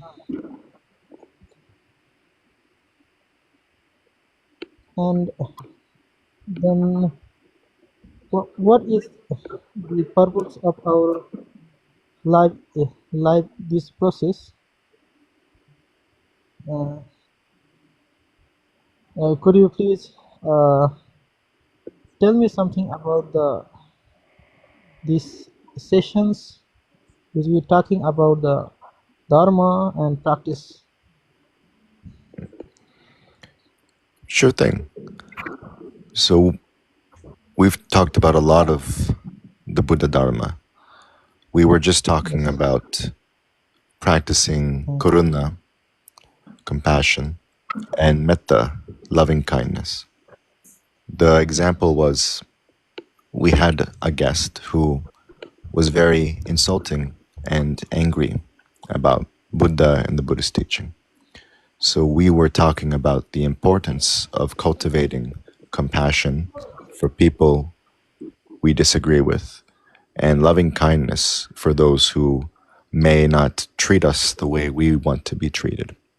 It's an important part of the Dharma, because if we can cultivate that compassion and loving kindness, it's a type of generosity, a type of giving. We give of our ego, of ourself, for the sake of others. We are giving up our stubbornness, our wanting to be right, our wanting to fight. We give up our desire for the sake of helping others. And that's an important part of the Buddha Dharma. That's nice. Thank you. When we practice the Dharma, I felt that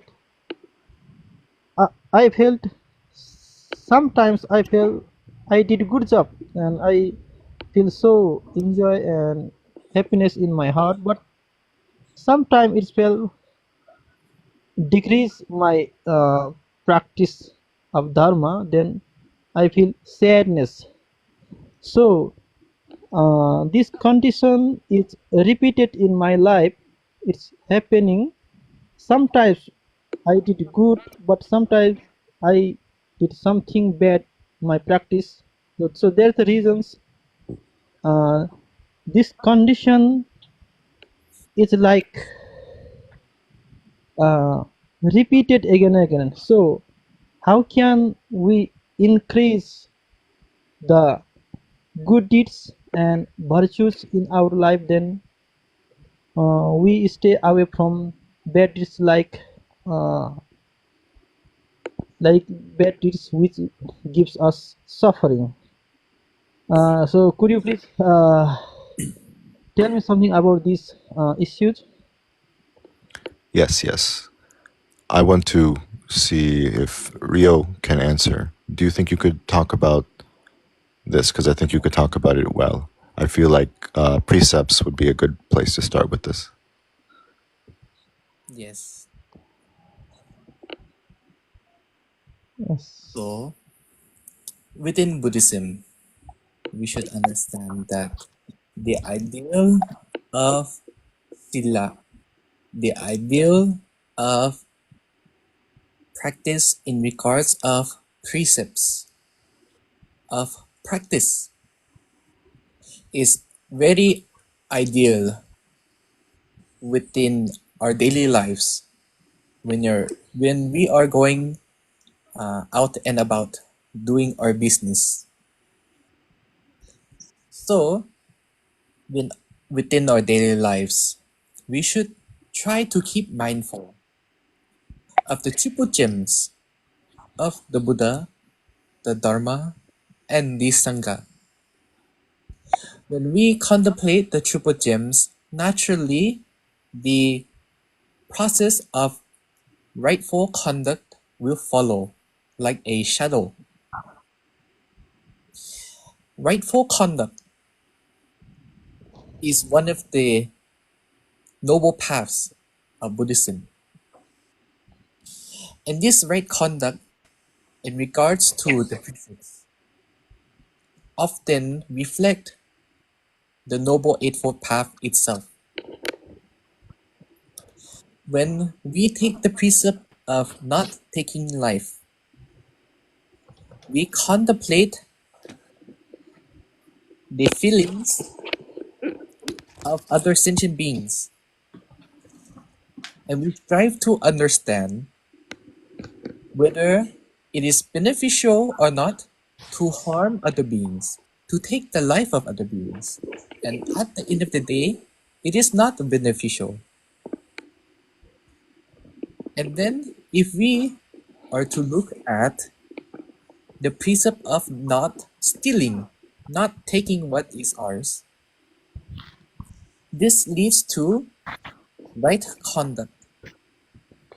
To take what is not ours is to break the precept because we are forcing ourselves upon an object that we do not own, that others have worked for in their toil, in their work for the daily lives in order to support themselves or others. And if we are to continue down the list, the precepts of not lying, this reflects the conduct of right speech by body, speech, and mind, right conduct by body, speech, and mind. And so the precept of not lying reflects these qualities. And then, if we are going to the precept of not committing sexual misconduct, the precept of not committing sexual misconduct reflects the actions of right livelihood, right concentration, and right conduct. If we are to accept and to practice this precept, we have to reflect those three qualities by our body, speech, and mind, so that we do not fall into the pit of harming others by our misdeeds. And then, if we go to the precept of not consuming intoxicants, which many will find hard, with the precept of not consuming intoxicants, we have to keep in mind right concentration, right conduct, and right livelihood by our body, speech, and mind. When we apply this right livelihood, we can relate it to the precept: am I doing a job or committing a life that is in according to the precepts or that does not harm others?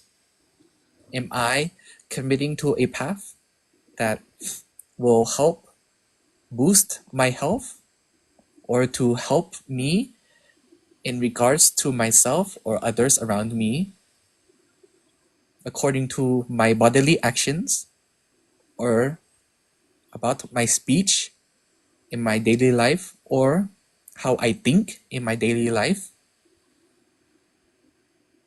So, if we are to consider these things, these all reflect the qualities of the triple gem of the Buddha, Dharma, and Sangha. Because when we understand the phenomena of dealing with our actions and conduct by our body, what we do, how we treat others physically, by our speech, how we talk to others, how they understand us, and our mind, how we think in regards to ourselves or to others around us, should ultimately reflect on how the Buddha should operate, how the teachings of the Buddha should operate, and how the noble community of the Buddha should operate. And within balancing the precepts and the daily life, in regards of having good deeds and practicing in order to achieve enlightenment by our conduct, one should remember the precepts and the rules in the way to train ourselves in their daily lives. Set a reminder: am I doing something that is in accordance to other people or to myself? How do other people see me? How do I present myself? How do I think about others? How do I think about myself? How do I speak to other people? How do they speak to me?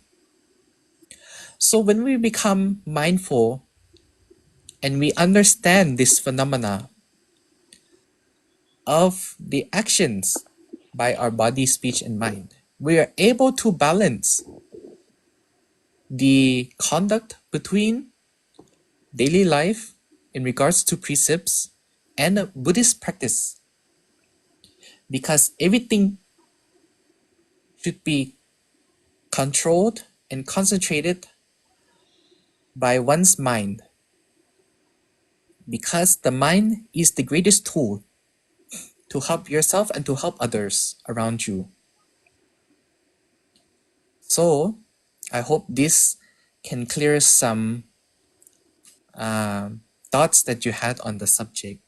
I hope that it makes sense. But if it doesn't make sense, please feel free to ask more questions. Right. Definitely, you said right.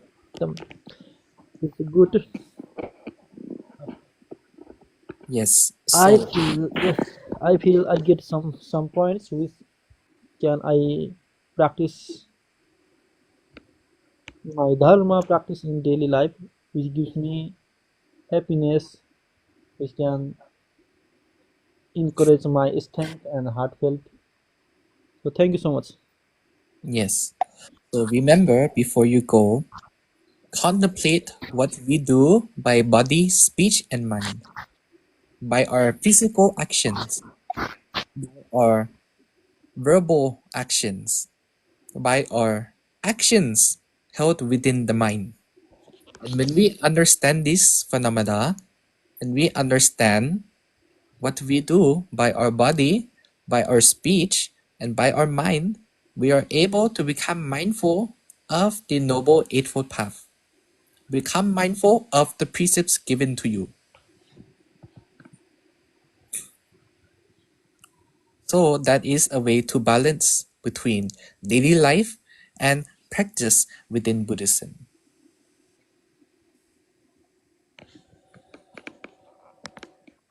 Thank you so much. Yes. So do not forget, okay? Thank you, thank you, thank you. I hope you have a good day, a good night.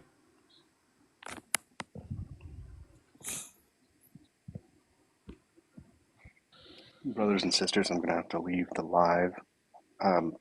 I was sorely in need of the refuge of Sangha tonight, and I very much appreciate all your presence. Thank you very much, Praxis, for being here. I'm going to do the live a little bit longer and then rest my voice, but I'm happy I was able to help you tonight. I'm happy anybody who was needing to share Dharma, hear Dharma, that I could help out. So have a good night, Praxis, and you're always welcome to come back whenever. Have a good night, friend.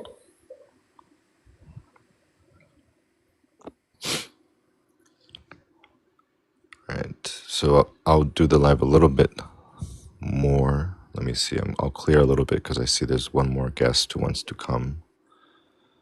So let me see.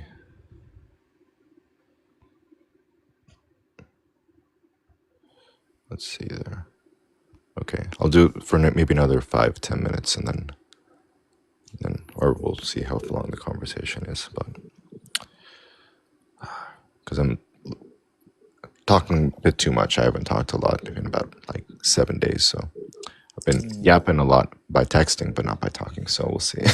We'll see. You get to be the last guest of the night, Splats. That's all I can read on the username. I think you've been here before. How are you doing? How do you do? I consider it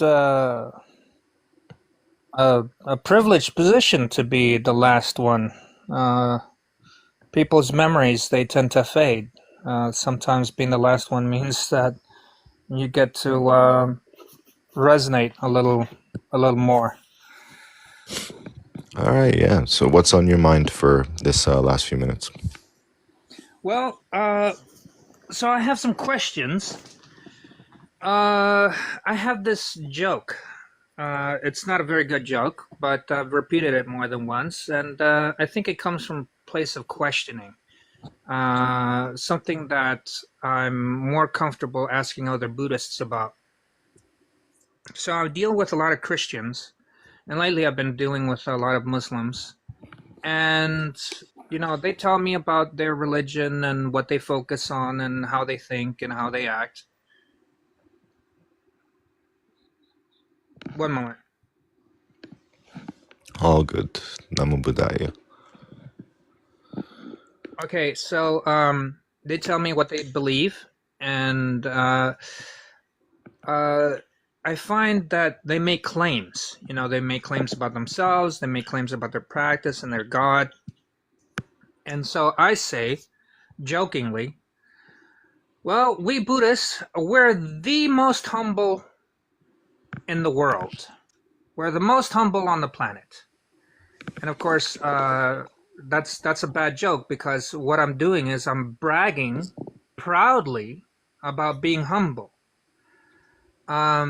So my question is about sincerity. How do we practice true humility without stepping into the bounds of display or pretension or acting?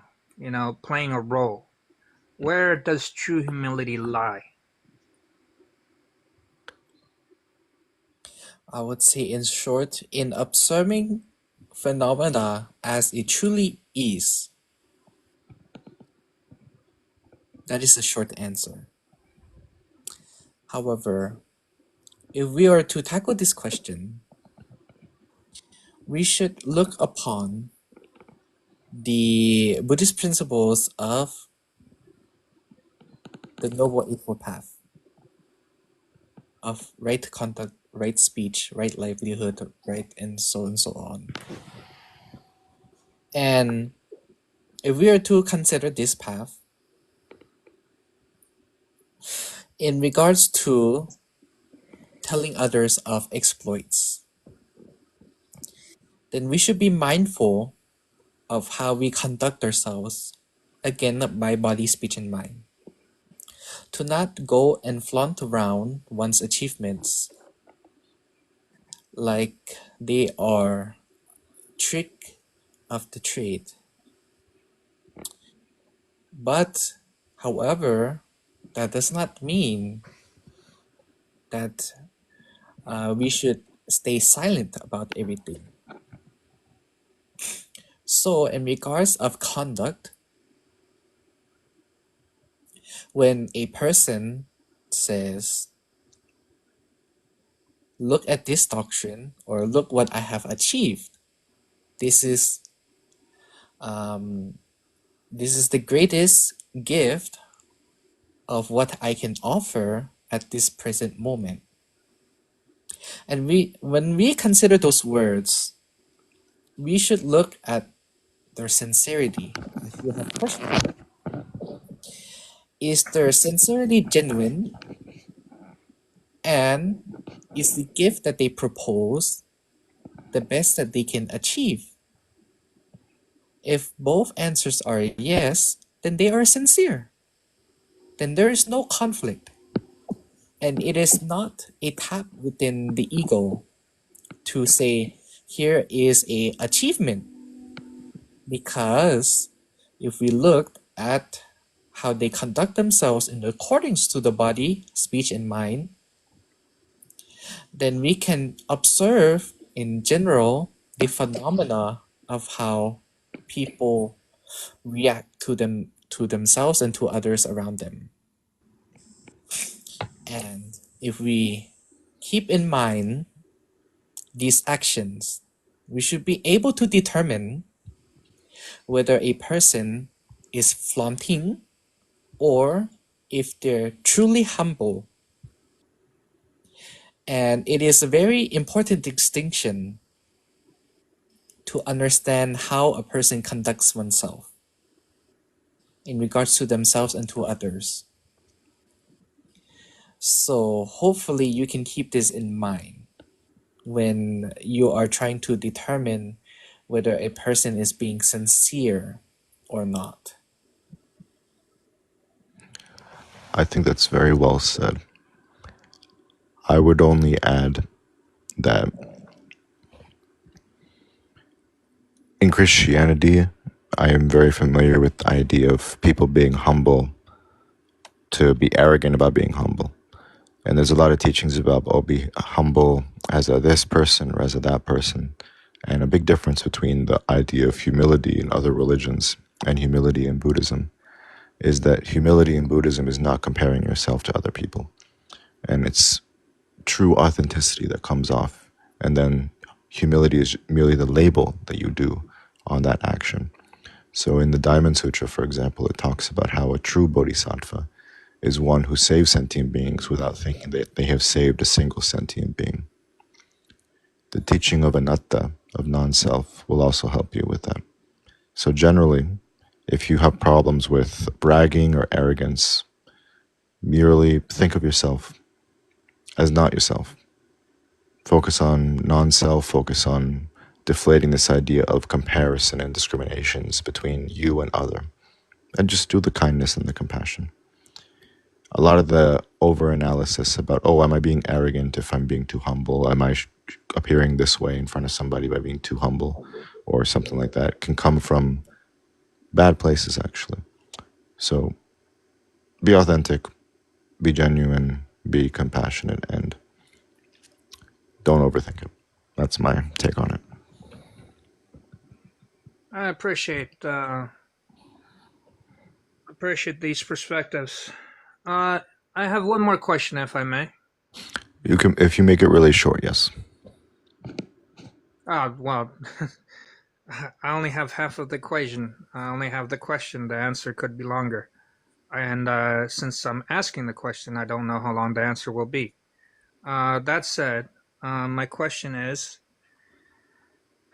when I'm dealing with these people from other faiths, I have a human inclination to believe that they represent what they claim through the ego. I am from this country. I am this religion. I am this gender or this age, etc., etc. All these labels we place on ourselves, and out of respect, I believe them when they say I am such and such, especially when they speak on religion. However, they logically do not represent the entire religion. Even if they were sincere teachers of that religion, imams or pastors or priests or monks, whatever they may be. So, where is the line drawn? Do we represent the faith? Does anybody represent the faith? And if nobody represents their faith, is it all a performance? Where where do you draw the line between perception and being when it comes to representatives of faith? Don't draw any more lines. Just be Buddhist, and then people will draw those lines. For example, I'm not sure if you were here, we had a belligerent guest. They started off saying they were not Buddhist. I could have judged that, oh, they're not Buddhist, so they're a bad person or something, but I didn't. I let them speak. And their conduct showed that whether or not they were former Buddhist, they were insulting people. And as a result, I just responded where I tried to help them learn, but I also tried to be respectful and make sure they were not insulting others too much. That was my analysis there, but I didn't draw a line saying that I represent all of Buddhism. I must do this. I'm the main character of this conversation. I didn't have any of that going on. It was just try to uphold the Buddhist teaching. And I have a TikTok live. There's other people here, so be aware of how I speak because other people will hear it. There was no me versus non-Buddhism or any of that stuff.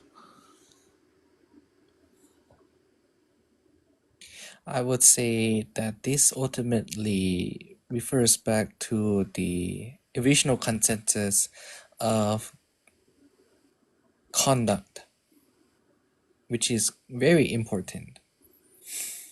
And if we are to draw lines in distinction between whether a person represents their faith or if they are proclaiming to represent an idea or theory, that we should ultimately look at how they act in their conduct by, again, my repeated phrase of body, speech, and mind, because that is very important.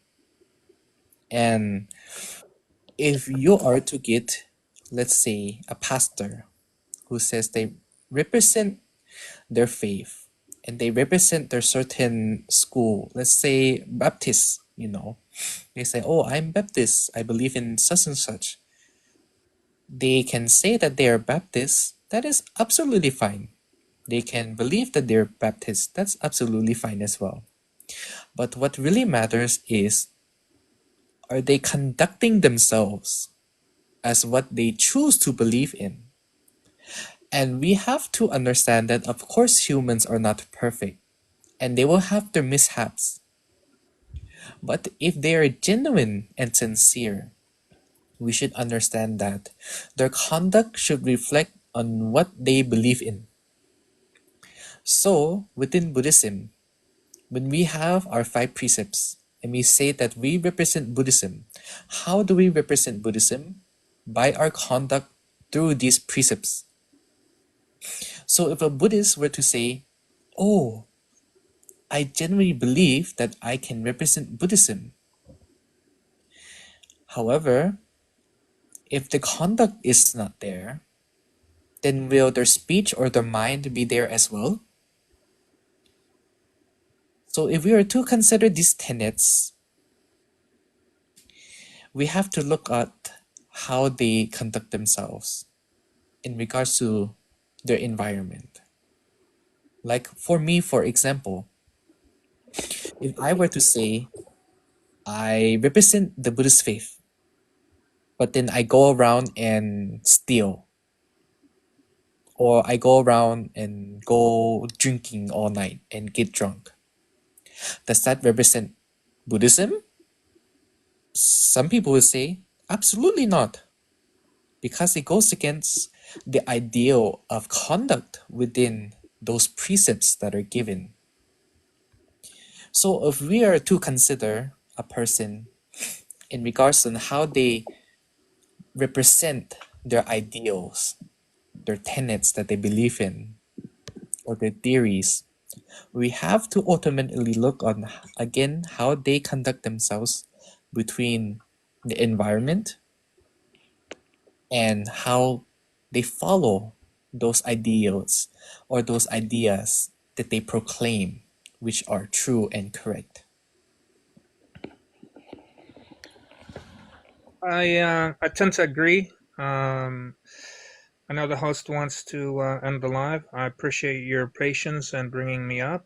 In closing, I just want to add that I find myself these days looking at a person's intention, and intention is it's hard to gauge sometimes because people will make mistakes, and there's many things lost in translation when turning thought into action. But essentially, when a person is polite or considerate or conscientious or patient, they can more or less represent any and all faiths in that they are just very good, kind human beings, generally speaking, of course. But again, if they are,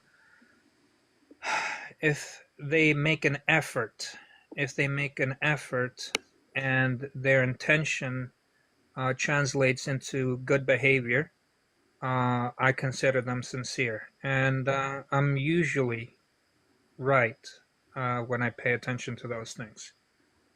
Not And that that's my goal to be right. I just wanted to throw that in there. however, in your theory, it is quite correct in regards to intention, which is another major tenet within Buddhism on how we conduct ourselves, is our intention. Let's say that if our intention is to achieve a certain goal, keeping the precepts of not killing, if we go out and about in our daily lives and we accidentally step on an ant, what are we to say that we broke the precept? No, absolutely not, because it was not our intention to go out and seek an ant to end its life. And that intention reflects conduct because it depends on what and how a person thinks and how they're going to transfer that thought into the action, which reflects ultimately to body, speech, and mind. So, you are correct. And hopefully, this can correlate within your life and understanding others and a phenomena which should be contemplated. Very well said. All right. Thank you very much to Splats Loki. Thank you for your questions. I'm going to do our wrap up now. So, yeah. So, this was a very ambitious attempt for me, but I'm glad that a lot of you said that this live has helped you. It was good to have a good reminder of the Dharma. So I'm happy that that happened. So it makes it all worth it. I'll do 3 refuge and a very short Nembutsu, and then Ryo can do prayer in Pali, and then we can get our rest on this Monday night, all right? So those of you who are Buddhist, we're going to do refuge and some prayers. Feel free to put your hands together in Gasho, and let's take refuge in the triple gem.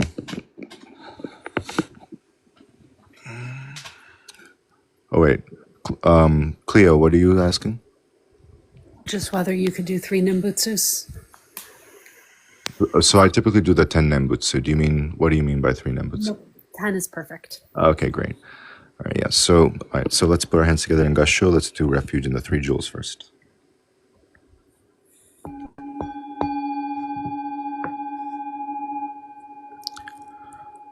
I take refuge in the Buddha. I take refuge in the Dharma. I take refuge in the Sangha.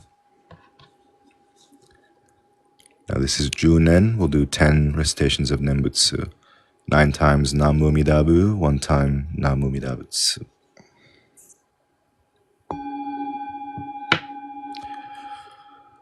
Namu Amidabutsu. Namu Amidabu, Namu Amidabu, Namu Amidabu, Namu Amidabu. Namu Amidabu, Namu Amidabu, Namu Amidabu, Namu Amidabu. Namu Amidabutsu, Namu Amidabu. We dedicate these merits to all sentient beings. May we all attain birth in the Pure Land. Namu Amidabutsu. Nama Amitabhaya. So I will conclude the life with prayer in Pali language. I will begin with the welcoming of the Buddhas. Namo Tassa Bhagavato Arahato Sama Sambuddhassa. Namo Tassa Bhagavato Arahato Sama Sambuddhassa. Namo Tassa Bhagavato Arahato Sama Sambuddhassa. I pay homage to the fully enlightened one, the awakened one. And then I shall continue with the aspiration prayer. Yata Varivaha Pavarindi Sakaram Meva Meva Ito Vedanamo Bhagavate Nigidam Adidam Duham Gimameva Samidado Sabivarindo Sanghavam Jando Vanaraso Yatham Manijotiraso Yatham Sabbiyo Vivansandu Sabarogo Vinasadu Madeva Vanvandarayo Sugidingayo Bhava Abhivandana Sili Sanitam Utapachayino Jataro Dhamma Vatanti Ayuvanno Sukhang Palang Bhavantu Sapa Putanang Rakantu Sapa Tevata Sapa Dhammanubhavena Sata Soti Pavantu Sapa Mangkalang Lakantu Sapa Tevata Sapa Sangkano Bhavena Sata Sotim Pavantu te. May all your wishes and aspirations be fulfilled as rivers fill the ocean, and may all the hungry ghosts be fulfilled in their aspirations and wishes, and may they benefit from this transference of merit. May all your wishes and aspirations be fulfilled as well. By the power of the triple gems, may you be blessed with beauty, happiness, strength. And by the power of the Buddha, may the Devas protect you in your endeavors and your daily life. By the power of the Dhamma, the Buddha's teachings, may they benefit you and protect you in your endeavors in daily life. And may the power of the Sangha, the Buddha's assembly of noble ones, may they also protect you and help you in all your endeavors and wishes. That is well said, well said, well said. Sadhu, sadhu, sadhu.